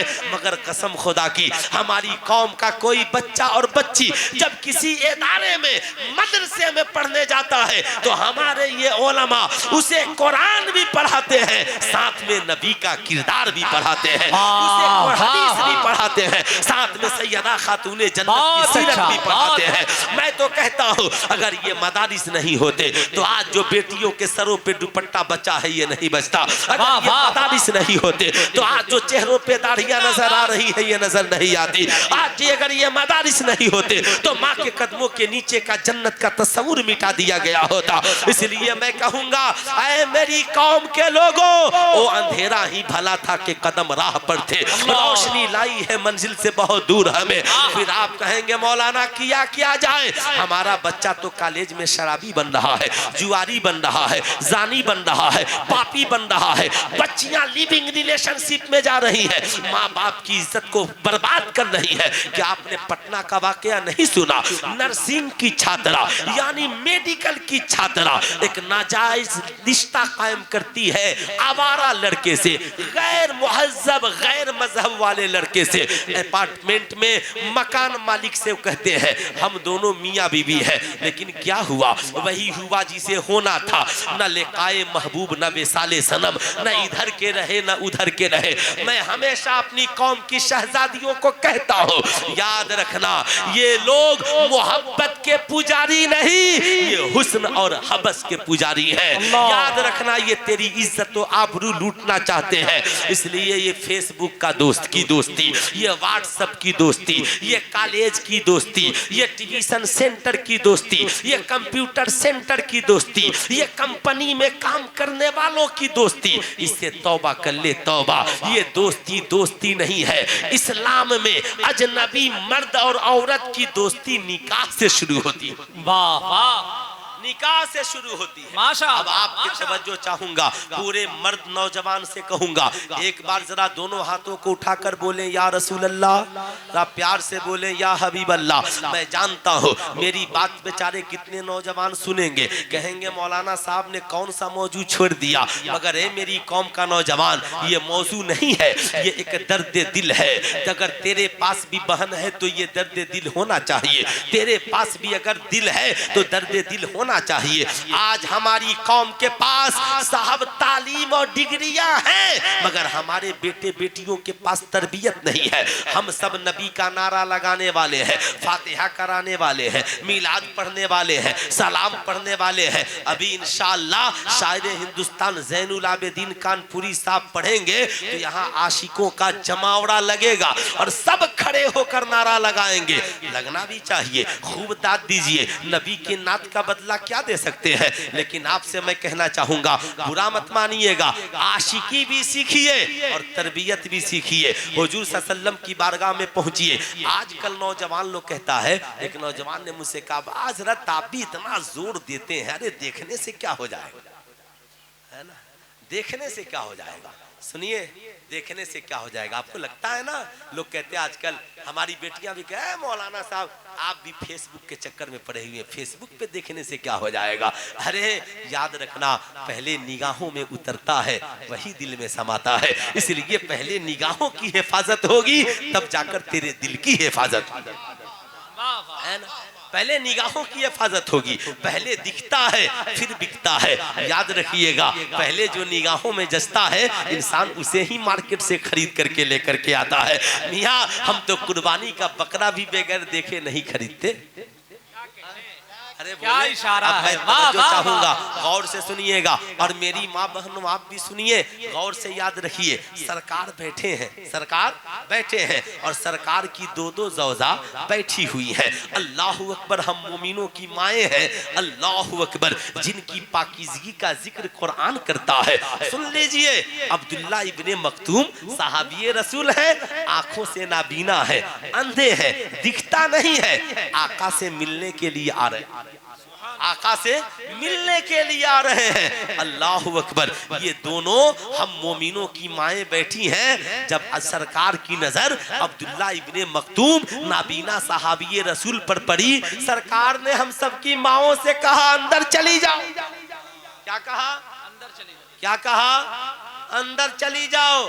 और आज का नौजवान, ये मेरी माँ है, ये मेरी बहन है, ये मेरी भाभी है, ये मेरी बीवी है। याद रखिएगा, याद रखिएगा गौर से। हुजूर ने क्या कहा? अंदर चली जाओ। अब्दुल्ला इब्ने मक्तूम से रिश्ता क्या था? ये मान लगेंगी ना, मोमिनों की माँ है ना, हुक्म होता है अंदर चली जाओ। अर्ज करती है या रसूल अल्लाह, अब्दुल्ला इब्ने मक्तूम तो अंधे हैं। सुनो, सरकार फरमाते हैं अब्दुल्ला इब्ने मक्तूम अंधे हैं मगर तुम तो अंधी नहीं हो। सुनो, याद रखना, जैसे मर्द के लिए अजनबी औरत का देखना हराम, वैसे ही औरतों के लिए अजनबी मर्दों का देखना हराम है। याद रखिएगा, देखना और है और दिखना और है। देखना को दिखना मत समझ लीजिएगा। अगर आप रास्ते से गुजर रहे हैं, कोई औरत दिख गई तो गुनाह नहीं है, मगर जानबूझकर चश्मा उतार चढ़ा कर देखना ये गुनाह है। इसलिए याद रखिएगा। ऐ मेरी कौम की माओ बहनों, मैं तुमसे पूछना चाहता हूँ, ये हुजूर है, हुजूर सल्लल्लाहु अलैहि वसल्लम है। अल्लाह अकबर। जो हम सब की माओ को कहते अंदर चली जाओ, वो तो अंधे हैं मगर तुम तो अंधी नहीं हो। सुल्तान रजा आज पूछना चाहता है, एक जमाना था, मुझे आज भी याद है, 2006 में मैं फारिग होकर जब सीवान पढ़ कर आया तो हमारे इलाके के बड़े आलिम दीन हुजूर हाफिज मिल्लत के बड़े खास शागिर्द हजरत अल्लामा अब्दुल अजीज खान साहब अलैहि रहमा और रिजवान, वो कहा करते थे जल्दी ये सारा वीडियो कैमरा बंद करो वरना अब्दुल अजीज मिलाद नहीं पढ़ेगा। सुनो, याद रखना, उस वक्त लोग निकाह की महफिल में कहते थे कैमरा बंद करो। मैंने कई बड़े बुजुर्गों को घर में देखा, जब बारात आ जाती थी ना, कहते थे सुनो, औरतें अगर घर में जा सकती हैं मगर कोई अजनबी मर्द घर में नहीं जाएगा। मैं आपको याद दिला रहा हूँ, आपको याद नहीं होगा, हो सकता है मेरे बाद आपको कोई याद नहीं दिलाए। उस वक्त लोग कहते थे सुनो, तुम कैमरा लेकर आए हो, औरतों की तस्वीर मत खींचना। मगर यानी कल के लोग थे जो अपनी भी इज्जत बचाते थे, अपनी बहू बेटियों की भी इज्जत बचाते थे। अब क्या हुआ? अब नौजवान इतना तरक्की कर गया कि शादी के बाद रिसेप्शन रखता है ना, उसके बाद बीवी को सजा समार करके लेकर के आता है, बाज़ाब्ता स्टेज पर बैठाता है, बड़ा सा कैमरा लगाता है और लगाने के बाद सब अब सारे दोस्त अहबाब आ गए, लड़की से हाथ मिला रहे हैं, लड़की को देख रहे हैं, सेल्फी भी ले रहे हैं। वाह रे तमाशा, हमने आज अपनी इज्जत तो आबरू को खुद नीलाम किया है। तभी तो आला हजरत ने कहा कि सूना जंगल रात अंधेरी, छाई बदली काली है, सोने वालों जागते रहियो, चोरों की रखवाली है। तुमने पहले अपनी बीवी को रिसेप्शन पर बैठाया, सारी दुनिया से हाथ मिलाया, फिर जब वही बीवी तुम्हारे दोस्त से बात करती है तो तकलीफ क्यों हो रही है? तो वही तुम्हारी बीवी किसी आवारा से बात कर रही है, तुम्हें तकलीफ क्यों हो रही है? ये आवारगी का दर्श किसने दिया? मियाँ, तुम्हारा साथी कॉलेज का तुम्हारे घर आ गया तो बहन से मिलाते हो, माँ से मिलाते हो, भाभी से मिलाते हो। सुल्तान रजा कहना चाहेगा, ऐ मेरी कौम का नौजवान, तुम कहते हो देखने से क्या होता है? सुल्तान रजा कहना चाहेगा, देखने ही से बहुत कुछ होता है। पूरे गांव में चर्चा हो गया, फला की बहू बड़ी अच्छी है, हम लोगों ने रिसेप्शन पर देखा है, फला की बहन अच्छी है, फला की माँ अच्छी है, फला की भाभी अच्छी है। सुल्तान रजा कहना चाहेगा, तोड़िए अपने नजरिए को, ओ अंधेरा ही भला था कि कदम राह पर थे, रोशनी लाई है मंजिल से बहुत दूर हमें, सिर्फ जलसों में नारा नबी का लगाने से हमारी घर की इज्जतें नहीं बचेंगी। नारा लगाने वाला भी बनिए और नबी के तरीके को अपनाने वाला भी बनिए। आज के इस जलसे में अहद करके जाइए कि आज के बाद अपनी माँ से अजनबी को नहीं मिलाएंगे, आज के बाद अपनी बहन से अजनबी का इंट्रोडक्शन नहीं कराएंगे, आज के बाद अपनी बेटियों को अजनबी लड़कों के साथ इम्तिहान देने के लिए नहीं भेजेंगे, आज के बाद अपनी बीवी को अजनबी मर्दों से नहीं मिलाएंगे, बल्कि हम नबी की सुन्नत को अपनाएंगे। याद रखिएगा, आज हमारी नौजवान कहते हैं देखने से क्या होता है? अरे यही निगाहें हैं। नाच देखोगे गुनाह है, फिल्म देखोगे गुनाह है, मूवीज देखोगे गुनाह है, मगर इन्हीं निगाहों से माँ का चेहरा देख लोगे, हज मकबूल का सवाब मिल जाएगा। वाह, इन्हीं निगाहों से वालिद का चेहरा देख लोगे, हज मकबूल का सवाब मिल जाएगा। इन्हीं निगाहों से आलिम दीन का चेहरा देख लोगे, सवाब मिल जाएगा। इन्हीं निगाहों से कुरान देख लोगे, सवाब मिल जाएगा। इन्हीं निगाहों से काबा और मदीना देख लोगे, सवाब मिल जाएगा। ऐ मेरी कौम की नौजवान लड़कियों, याद रखना। इसलिए मैं आपको कहना चाहूंगा, आज के बाद भूल जाओ कि फेसबुक पे कोई व्हाट्सएप भी है, इसमें कोई कैमरा भी है, हमें तस्वीर भी खींचनी है। नहीं नहीं, आज ये अहद कर लो, फेसबुक पे तुम तस्वीर शेयर नहीं करोगी, व्हाट्सएप की डीपी में तस्वीरें नहीं लगाओगी। याद रखना, किसी अजनबी मर्द से ना व्हाट्सएप पे, ना फेसबुक पे, ना इंस्टाग्राम पे, इसे भूल जाओ। याद रखना, दुनिया के पहले इंसान का नाम हजरत आदम है। हजरत आदम की तबीयत नहीं लग रही थी, अल्लाह ने उनकी बाईं पिछली से सैयदा हव्वा को पैदा किया। हजरत हव्वा पैदा हो गई, हजरत आदम की नजर पड़ी। हजरत आदम ने सोचा मैं हव्वा को टच करूं, मगर अल्लाह ने पाबंदी लगा दी। ऐ आदम, हव्वा बनी आपके लिए है, मगर आप छू नहीं सकते। ऐ मालिको मौला, फिर इजाजत कब मिलेगी? कहा पहले निकाह होगा, मुलाकात बाद में होगी। पहले निकाह होगा, गुफ्तगू बाद में होगी। पहले निकाह होगा, गुर्बत बाद में होगी। ऐ मेरी कौम के नौजवान लड़के और लड़कियों, याद रखो, इस्लाम में निकाह के अलावा अजनबी मर्द औरत के मिलने के जितने रास्ते हैं वो सब नाजायज व हराम है। इस्लाम लिविंग रिलेशनशिप की इजाजत नहीं देता, इस्लाम बॉयफ्रेंड गर्लफ्रेंड की इजाजत नहीं देता। इसलिए आज जो ये आवारगी हमारी कौम में जन्म ले ली है, तालीम का मकसद सिर्फ डिग्रियां हासिल करना नहीं है, तालीम का मकसद इज्जत व आबरू की हिफाजत करना है। तालीम का मकसद अपने वकार को बढ़ाना है, तालीम का मकसद अपने इज्जत व आबरू की हिफाजत। तभी तो अल्लाह के नबी ने फरमाया, अल हयाउ शुबतुम मिनल ईमान, हया ईमान का हिस्सा है। क्या हुआ पटना में? आज तो मैं यही बताना चाहूंगा, है मेरी कौम की नौजवान लड़कियां, आज व्हाट्सएप और फेसबुक के जरिया जो नौजवान तुझे आई लव यू लिख कर भेजते हैं, असल में ये तुझसे मोहब्बत नहीं करते, बल्कि ये तेरे हुस्न के भूखे हैं, तेरी इज्जत तो आबरू के भूखे हैं। ये जब तक तेरी इज्जत तो आबरू नहीं लूट लेते, ये चैन से नहीं बैठते। इसलिए याद रखना, निकाह के पहले याद रखना, निकाह जिस नौजवान से तेरा हो जाए वही तेरी जिंदगी का साथी है, वही तेरी जिंदगी का फ्रेंड है। तेरी सारी खूबसूरती, तेरी सारी बनावटें, तेरा सारा बनाव सिंगार, ये सब उसके लिए है। इसलिए खुदारा किसी के रिक्वेस्ट को कबूल मत करना। कोई तुझे तोहफा दे, ये महंगा गिफ्ट है, ये महंगा तोहफा है, ये महंगा मोबाइल है, मत लेना। सुल्तान रजा पूछना चाहता है कौम के नौजवान लड़कों से और लड़कियों से, बता बचपन से लेकर जवानी तक, यानी बचपन से 20-25 साल तक तुझे अच्छा खाना किसने खिलाया? क्या कहने, बताओ ईमानदारी से, हाथ उठाकर बोले माँ। और खिलाया कि नहीं खिलाया? अच्छा कपड़ा किसने पहनाया? अच्छे मकान किसने बनाए? अच्छी बिल्डिंगें किसने बनाई? अच्छे कॉलेज किसने तलाशे? अच्छा ट्यूशन सेंटर किसने खोजा? अच्छे आलिम के पास तुझे दरसगाह में पढ़ने के लिए किसने बैठाया? सुल्तान रजा पूछना चाहता है, जो तुम्हारी माँ, जो तुम्हारे वालिद बचपन से 20 साल तक तुम्हारे लिए अच्छा स्कूल तलाश सकते हैं, अच्छी ग़िज़ा तलाश सकते हैं, अच्छा कपड़ा तलाश सकते हैं, वो माँ बाप तेरी जिंदगी के लिए अगर तू लड़का है तो अच्छी दुल्हन भी तलाश सकते हैं, और लड़की है तो तेरी जिंदगी के लिए अच्छा दूल्हा भी तलाश सकते हैं। वाह, अच्छा दूल्हा भी तलाश सकते हैं। वरना याद रखना, जैसे चाय पीने वाला चाय की प्याली को, गर्म प्याली को उस वक्त तक पकड़े रहता है जब तक कि उसकी चाय खत्म नहीं हो जाए।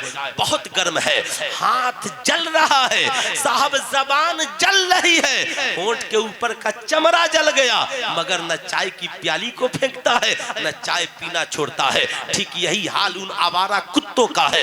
उस वक्त तक उन लड़कियों के पीछे पड़े रहते हैं। 50,000 का चोरी करके गिफ्ट, 50,000 का साइबर क्राइम करके गिफ्ट, माँ बाप के तिजोरी से चोरा करके गिफ्ट। अब साहब 4, 5, 10 दिन दिल्ली, मुंबई, कोलकाता घूमेगा और जब इज्जत तो आबरू लूट लेगा तो टुकड़े टुकड़े करके गटर में डाल देगा, छत से ढकेल कर जान ले लेगा, दरिया में फेंक देगा। साहब उसे रेलवे स्टेशन पर छोड़कर भाग जाएगा। ऐ मेरी कौम की नौजवान लड़कियों, अपनी भी इज्जत बचाओ और अपने माँ बाप की भी इज्जत की हिफाजत करो, अपने खानदान की भी इज्जत की हिफाजत करो। खुदारा आज के जलसे से दर्श लेकर के जाओ कि हमें घर से बाहर कदम निकालना है, मगर सैयदा खातून जन्नत की सुन्नत के मुताबिक निकाह के बाद निकालना। बहुत अच्छा, बहुत अच्छा। याद रखिएगा, एक नौजवान हुजूर की बारगाह में हाजिर हुआ और अल्लाहु अकबर, इसे आला हजरत ने अल मलफूज शरीफ में नकल किया। हाजिर होता है, अर्ज करता है, सरकार मुझे फला लड़की से जना की इजाजत चाहिए। बारगाहे मुस्तफा है और जना की इजाजत लेने आ गया। सरकार का चेहरा, अल्लाहु अकबर, सहाबा तो नाराज थे ही, सरकार का चेहरे का रंग बदल गया। सरकार ने करीब बुलाया। क्यों? सरकार को गुनाह से नफरत है, गुनाहगारों से नफरत नहीं है। वाह, आप भी याद रखें, गुनाह से नफरत करना सीखें, गुनाहगारों से नहीं। अगर मान लीजिए यहाँ पर किसी से कोई गलती हो जाए तो उससे नफरत मत कीजिए, उस गलती की इस्लाह। क्या कहना, समझ गए बात? खूब गौर से। आज हम निगेटिव हो गए, ये आपका बेटा है, आपने इसके बारे में क्या सोचा? कभी सोचा ये आपकी औलाद है, इससे कोई गलती हो जाए तो क्या घर से भगा दीजिएगा? नहीं, बल्कि आप उसकी गलतियों की इस्लाह करें। हुजूर ने करीब बुलाया और नौजवान के सीने पे सरकार ने अपने दस्ते मुबारक को रखा और रखने के बाद कहा, नौजवान तू क्या कह रहा था? कहा, सरकार फला लड़की से जना की इजाजत चाहिए। सरकार करीम अलैहिस्सलातु व तस्लीम है, फरमाते हैं, अच्छा तू फला लड़की से जना की इजाजत चाहता है? जो काम तू उस लड़की के साथ करना चाहता है, क्या ये काम तू अपनी माँ बहन के साथ कर सकता है? नौजवान ने जब माँ बहन का नाम सुना, आंखों में आंसू आ गए, निगाहें नीची हो गई। कहा, सरकार नहीं कर सकता। हुजूर फरमाते हैं, जो काम तू अपनी माँ बहन के साथ नहीं कर सकता तो क्या वो किसी की माँ नहीं है? वो किसी की बहन नहीं है? तुम दूसरे की माँ बहन की इज्जत कैसे लूट सकता है? ऐ नौजवान सुन, जैसे तेरी माँ बहन की इज्जत है, वैसे ही दूसरों की माँ बहन की इज्जत भी इज्जत है। ऐ नौजवानों याद रखना, सरकार फरमाते हैं, नौजवान जा, आज के बाद अपनी माँ बहन की भी इज्जत बचाना और दूसरों की माँ बहन की भी इज्जत बचाना। ऐ नौजवानों सुनो, इसलिए इन निगाहों की हिफाजत करो, दूसरों की माँ बहनों पे गंदी नजरें न डालना, अपनी माँ बहनों की भी इज्जतें बचाना और दूसरों की माँ बहनों की भी इज्जतें बचाना। आज समाज अजीब हो गया मियाँ, आज अजीब हालात बदल गए। आज हमने इतना पढ़ लिया, लिख लिया, मगर हालात वही है। आज हमारी माँ हमसे ना उम्मीद है, आज हमारा पीर मुरीद से ना उम्मीद है, इमाम मुक्तदी से ना उम्मीद है। आज ना उम्मीदी की जिंदगी हम जी रहे हैं। अजीब दौर है। आज हाल ये है, मस्जिद में इमाम गरीब पड़ा है और मुक्तदी गरीब मोहल्ले में तलाश रहा। सुना है कि नहीं सुना आपने? एक हाजी साहब ने मुझसे कहा, हजरत गांव में कोई गरीब हो तो बताइए ना। मैंने कहा, खैरियत है? कहा, हजरत कुछ पैसा निकाले हैं, गरीब को देना है। मैंने कहा, फज्र की नमाज पढ़ने जाइएगा तो इमाम साहब को दे दीजिएगा। कहा, हजरत आप भी मजाक करते हैं, इमाम साहब को देंगे? मैंने कहा, क्यों? गांव में इमाम साहब से भी ज्यादा कोई गरीब है क्या?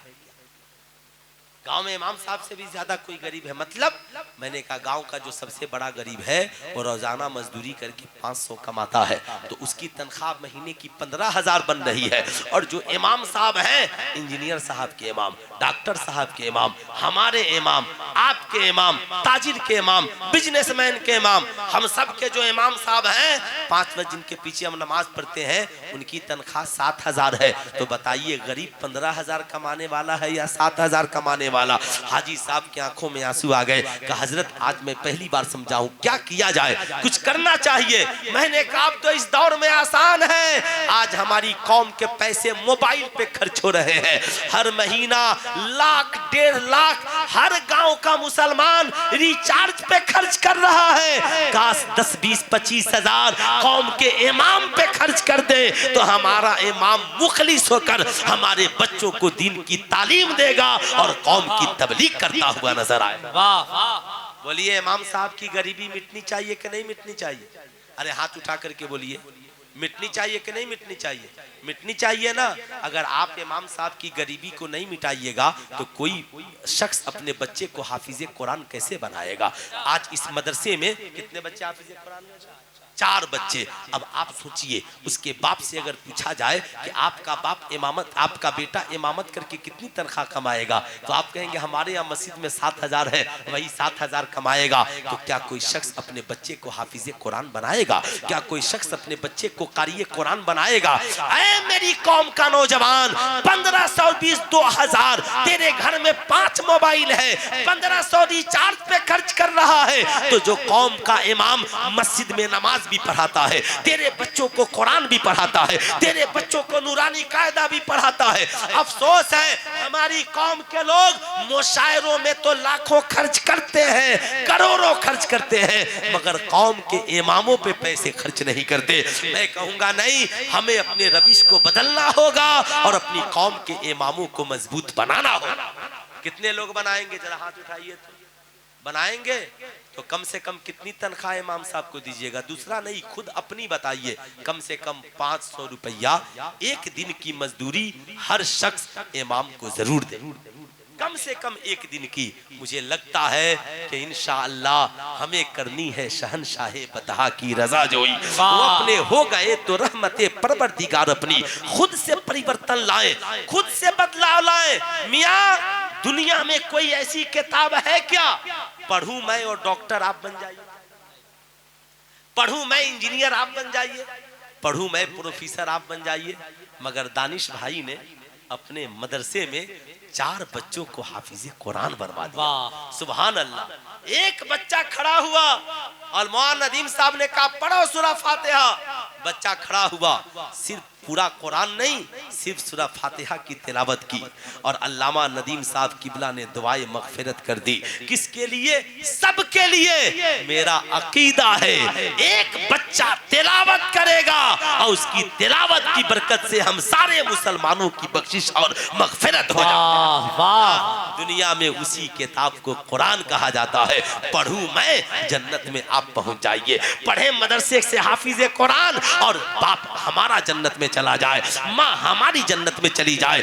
मगर आज हम जिस समाज में जीवित और जिंदा है, आखिरी 1-2 बातें सुनिए फिर मेरी गुफ्तगू खत्म। मैं ये अर्ज कर रहा था, आज हमने इतना पढ़ लिया कि हम समझते हैं जो हम कमाते हैं ये सब मेरा है। बोलिए क्या हम समझते हैं? हमसे वो कमाते हैं सब मेरा, समझते हैं कि नहीं समझते हैं? आज किसी से पूछिए ना, बूढ़े बाप से पूछिएगा कि अच्छा बताइए चचा ये जमीन किसकी है? कहेगा बड़े बेटे की, छोटे बेटे की, है ना? माशाअल्लाह नजम शमशी साहब के वालिद साहब को देखकर तबीयत खुश हो गई, है ना? इनके सर पे सिलसिले तेगिया की टोपी, है ना? माशाअल्लाह। उनसे मैंने भी दुआएं कराई। आज लोग सबसे दुआएं कराते हैं, मगर मैं आपसे पूछना चाहता हूं, बुरा मत मानिएगा, आप बताएं हमने इतना पढ़ लिया, हम समझते हैं जो कमाते हैं हमारा, और बाप से जब पूछिएगा ना ये बड़े बेटे की जमीन, ये छोटे बेटे की जमीन, ये बड़े बेटे का बंगला, मगर बेटे से पूछिएगा ये जमीन किसकी है, तो जमीन बाप जिंदा है मगर कहेगा मेरी है, ये मकान मेरा है, ये दुकान मेरी है। यानी बच्चे तो माँ बाप की जमीन जायदाद को कहते हैं ये सब मेरी है, मगर कभी माँ बाप औलाद की जमीन जायदाद को नहीं कहते कि ये जमीनें मेरी है। क्यों? ये फर्क किसने पैदा किया है?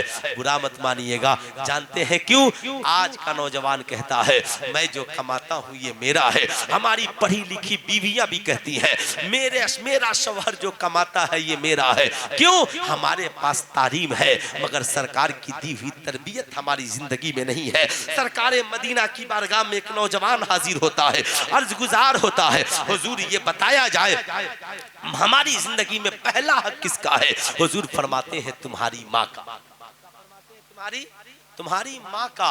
नौजवान ठहर गया, दूसरी बार पूछा हुजूर अब किसका? सरकार फरमाते हैं तुम्हारी माँ का। फिर ठहर गया, तीसरी बार पूछा हुजूर अब किसका? सरकार फरमाते हैं तुम्हारी माँ का। अल्लाहु अकबर। नौजवान ठहर जाता है, चौथी बार पूछता है हुजूर अब किसका? आका अलैहिस्सलाम फरमाते हैं तुम्हारे वालिद का।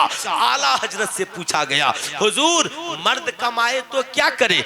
आला हजरत फरमाते हैं 100 रुपए कमाए तो 75 माँ को दे दे और 25 बाप को दे दे। इसलिए कि हुजूर ने 3 बार माँ का जिक्र किया और 1 बार वालिद का जिक्र किया। पूछा गया हुजूर माँ का रुतबा बड़ा है या बाप का रुतबा? आला हजरत फरमाते हैं मोहब्बत माँ से ज्यादा करो और अदब बाप का ज्यादा करो। इसलिए कि बाप तेरा भी हाकिम है, तुम्हारी माँ का भी हाकिम है। ऐ नौजवान, जब हुजूर ने फरमा दिया हमारी जिंदगी में पहला हक हमारी माँ का है, तो जब तक माँ बाप जिंदा है वो हमारे भी मालिक हैं और हमारी कमाई के भी मालिक है, हमारी दौलतों के भी हकदार हैं। इसलिए आज के बाद पहली ड्यूटी हमारी ये है, हम कमाएंगे तो सबसे पहले अपनी माँ और बाप की खिदमत करेंगे।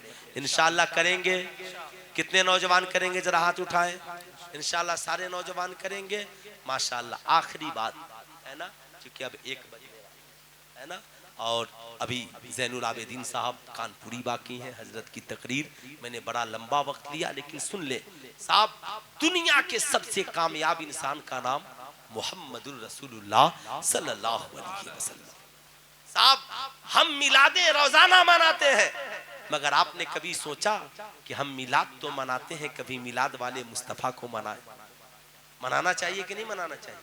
कितने लोग मिलाद वाले मुस्तफ़ा को मनाना चाहते हैं? जरा हाथ उठाएं तो सब मिलाद वाले मुस्तफ़ा को मनाना चाहते हैं। सुभान अल्लाह। अब मनाएंगे कैसे? तो अल्लाह ने इसका आसान तरीका बता दिया।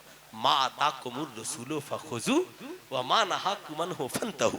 हुजूर जो दे उसे ले लो और हुजूर जिससे रोक दे उससे रुक जाओ। हुजूर ने दिया क्या और हुजूर ने रोका किससे? हुजूर ने नमाज दी हमने ले लिया, हुजूर ने रोजा दिया हमने ले लिया, हुजूर ने हज व ज़कात का हुक्म दिया हमने ले लिया, हुजूर ने माँ के कदमों के नीचे जन्नत बता दी हमने मान लिया। हुजूर ने कहा नमाज पढ़ो पढ़िए, हुजूर ने कहा रोजा रखो रखिए, हुजूर ने कहा अब मालदार है हज कीजिए कीजिए, हुजूर ने कहा माँ की खिदमत करनी है कीजिए, हुजूर ने कहा भाई के लिए जो अपने लिए पसंद कीजिए भाई के लिए पसंद कीजिए कीजिए, हुजूर ने कहा भूखों को खिलाओ, हुजूर ने कहा प्यासों को पानी पिलाओ, हुजूर ने कहा यतीमों के सर पे दस्ते शफकत फेरो, हुजूर ने कहा बीवी बच्चों से मोहब्बत करो, हुजूर ने कहा उनका हर लम्हा ख्याल रखना, हुजूर ने जो करने का हुक्म दिया उसे कीजिए, हुजूर ने शराब से रोका रुक जाइए, हुजूर ने ज़ना से रोका रुक जाइए, हुजूर ने जुआ से रोका रुक जाइए, हुजूर ने बेहयाई बुराई से रोका रुक जाइए, हुजूर ने नाच गाने बाजे से रोका रुक जाइए। यानी हुजूर ने जो करने का हुक्म दिया इसे कीजिए, हुजूर ने जिससे रोक दिया इसे रुक जाइए। हमारी भलाई इसी में कल भी थी और इसी में आज भी है, इसलिए मिलाद मनाने वाला भी बनिए और मिलाद वाले मुस्तफा को भी मनाइए। माशाअल्लाह। इंशाअल्लाह हम ऐसा करेंगे। अरे हाथ उठाकर बोले इंशाअल्लाह हम ऐसा करेंगे, जरूर करेंगे। अपनी जिंदगी को आबाद कीजिए। तो अल्लाह ने दुनिया के सबसे कामयाब इंसान का साथी किसे बनाया? तो कुरान कहता है कद जाअकुम मिनल्लाहि नूरुम व किताबुम मुबीन, तहकीक के आ गया तुम्हारी जानिब अल्लाह की तरफ से नूर और एक रोशन किताब। नूर से मुराद मुस्तफा जाने रहमत है और किताब से मुराद कुरान अजीम है। यानी अल्लाह ने हुजूर का साथी किताब को बनाया है। सुल्तान रजा पूछना चाहता है ऐ मेरी कौम का नौजवान, जब अल्लाह ने हुजूर का साथी किताब को बनाया तो हमें भी चाहिए हम भी अपनी जिंदगी का साथी किसे बनाए? जरा हाथ उठाकर बोल दे किसे बनाए? किताब को। बच्चों को बोलिए किताब को साथी बनाओ, बेटियों को बोलिए किताब को साथी बनाओ। मगर आज हमने क्या किया? किताब को पीठ पीछे रख दिया और मोबाइल को जिंदगी का साथी बना लिया। नतीजा यही निकला कि आज मुफक्किर नहीं, आज साहब यूट्यूबर पैदा हो रहे हैं। इसलिए मैं आपसे कहूंगा नहीं, जरा अपने रविश को बदलिए। ऐ मेरी कौम का नौजवान, मैं ये नहीं कहता किताबों से दोस्ती इसलिए कीजिए कि सहाबा का साथी किताब है, मुहद्दिसीन का साथी किताब है, मुफक्किरीन का साथी किताब है, मुफस्सिरीन का साथी किताब है, उलमा फुक़हा शुहदा सुलहा का साथी किताब है। दुनियावी एतबार से भी साइंटिस्टों का साथी किताब, डॉक्टरों का साथी किताब, इंजीनियरों का साथी किताब, प्रोफेसरों का साथी किताब। जब दुनिया के सारे कामयाब लोगों का साथी किताब है तो क्या आपको अफसोस नहीं होता जब हमारी कौम के छोटे छोटे बच्चे किताब की जगह मोबाइल का इस्तेमाल कर रहे हैं? मैट्रिक में पढ़ने वाले लड़के लड़कियां किताब की जगह मोबाइल का उपयोग कर रहे हैं। जब सारी दुनिया मोबाइल में ही लग जाएगी तो हमारे यहाँ पढ़े लिखे नौजवान कहाँ से पैदा होंगे? इसलिए मैं कहूँगा ऐ मेरी कौम का नौजवान, मोबाइल जरूरत के लिए है, मोबाइल को जरूरत के लिए इस्तेमाल कीजिए। किताब को जिंदगी का साथी बनाइए, मोबाइल को जरूरत का साथी बनाइए। मोबाइल कॉलिंग के लिए है, कॉल कीजिए। मोबाइल जरूरी एसएमएस के लिए एसएमएस कीजिए।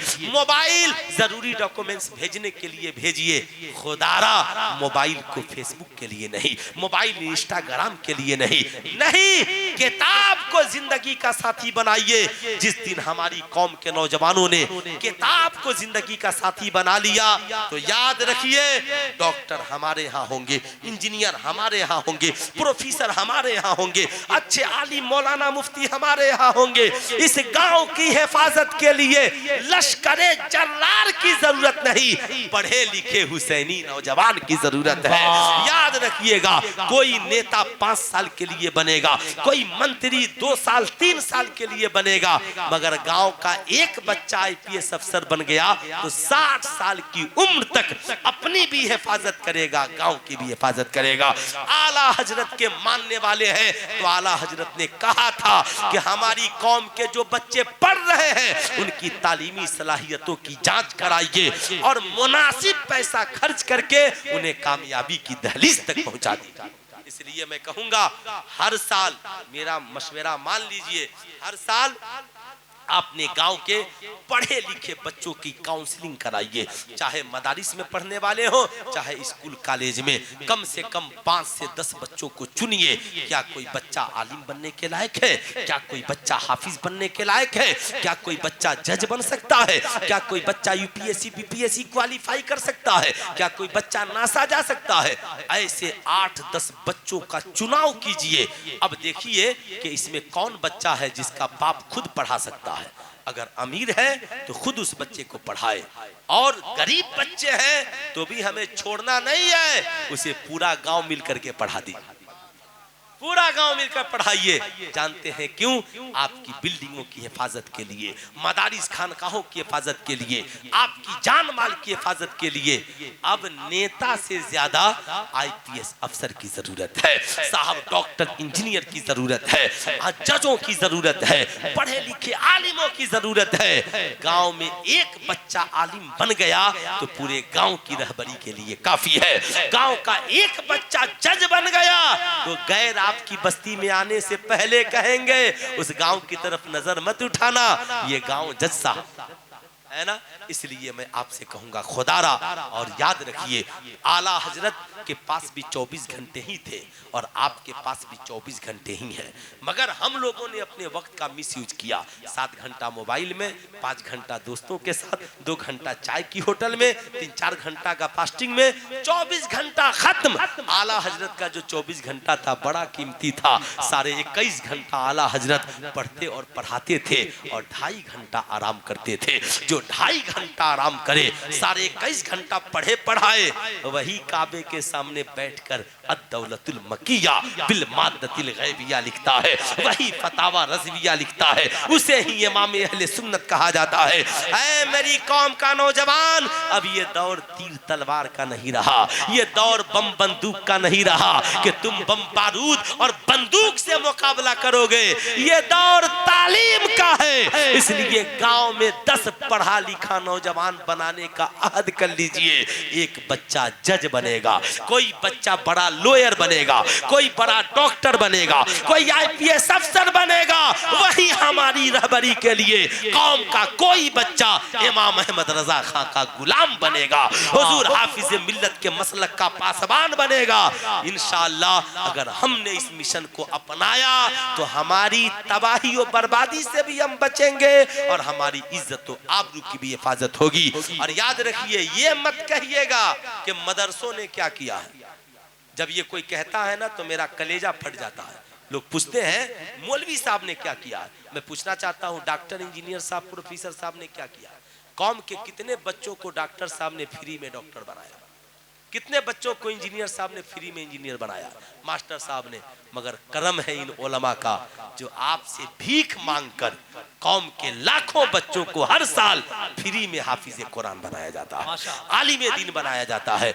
मैं कहूँगा नहीं, हम किसी से मुकाबले की बात नहीं करते। इसलिए मैं आपसे कहूँगा, अगर आपका क्या कहते हैं पैसे का सिस्टम कमजोर है तो ज़कात के सिस्टम को मजबूत कीजिए और उसे दीनी और दुनियावी जो भी बच्चे तालीम हासिल कर रहे हैं सही जगह उस पैसे को खर्च करके इस कौम की हिफाजत का सामान पैदा कीजिए। कुरान कहता है, या अय्युहल्लज़ीना आमनू कू अनफुसकुम वअहलिकुम नारा, ऐ ईमान वालों अपने आप को और अपने घर वालों को जहन्नम की आग से बचाओ। तो जहन्नम की आग से कुरान ने क्या कहा? पूरा समाज नहीं बचा सकते तो कम से कम अपना घर बचा लीजिए, और घर नहीं बचा सकते तो कम से कम अपने आप को बचा लीजिए। और बचिएगा तभी जब आपके पास इल्म भी हो और अच्छा अमल भी हो, ईमान और अकीदा भी दुरुस्त हो। ये मैंने मुख्तसर सी गुफ्तगू और मुख्तलिफ पहलुओं को मैंने बोला। ये मेरी मुख्तसर टूटी फूटी तकरीर थी, टूटे फूटे जुमले थे। अल्लाह इसे कबूल करे। पूरा मजमा मिलकर पढ़ लीजिए, अस्तगफिरुल्लाह रब्बी मिन कुल्ली ज़ंबी व अतूबु इलैहि। पढ़ लीजिए ला इलाहा इल्लल्लाह मुहम्मदुर रसूलुल्लाह सल्लल्लाहु अलैहि वसल्लम। अस्सलामु अलैकुम।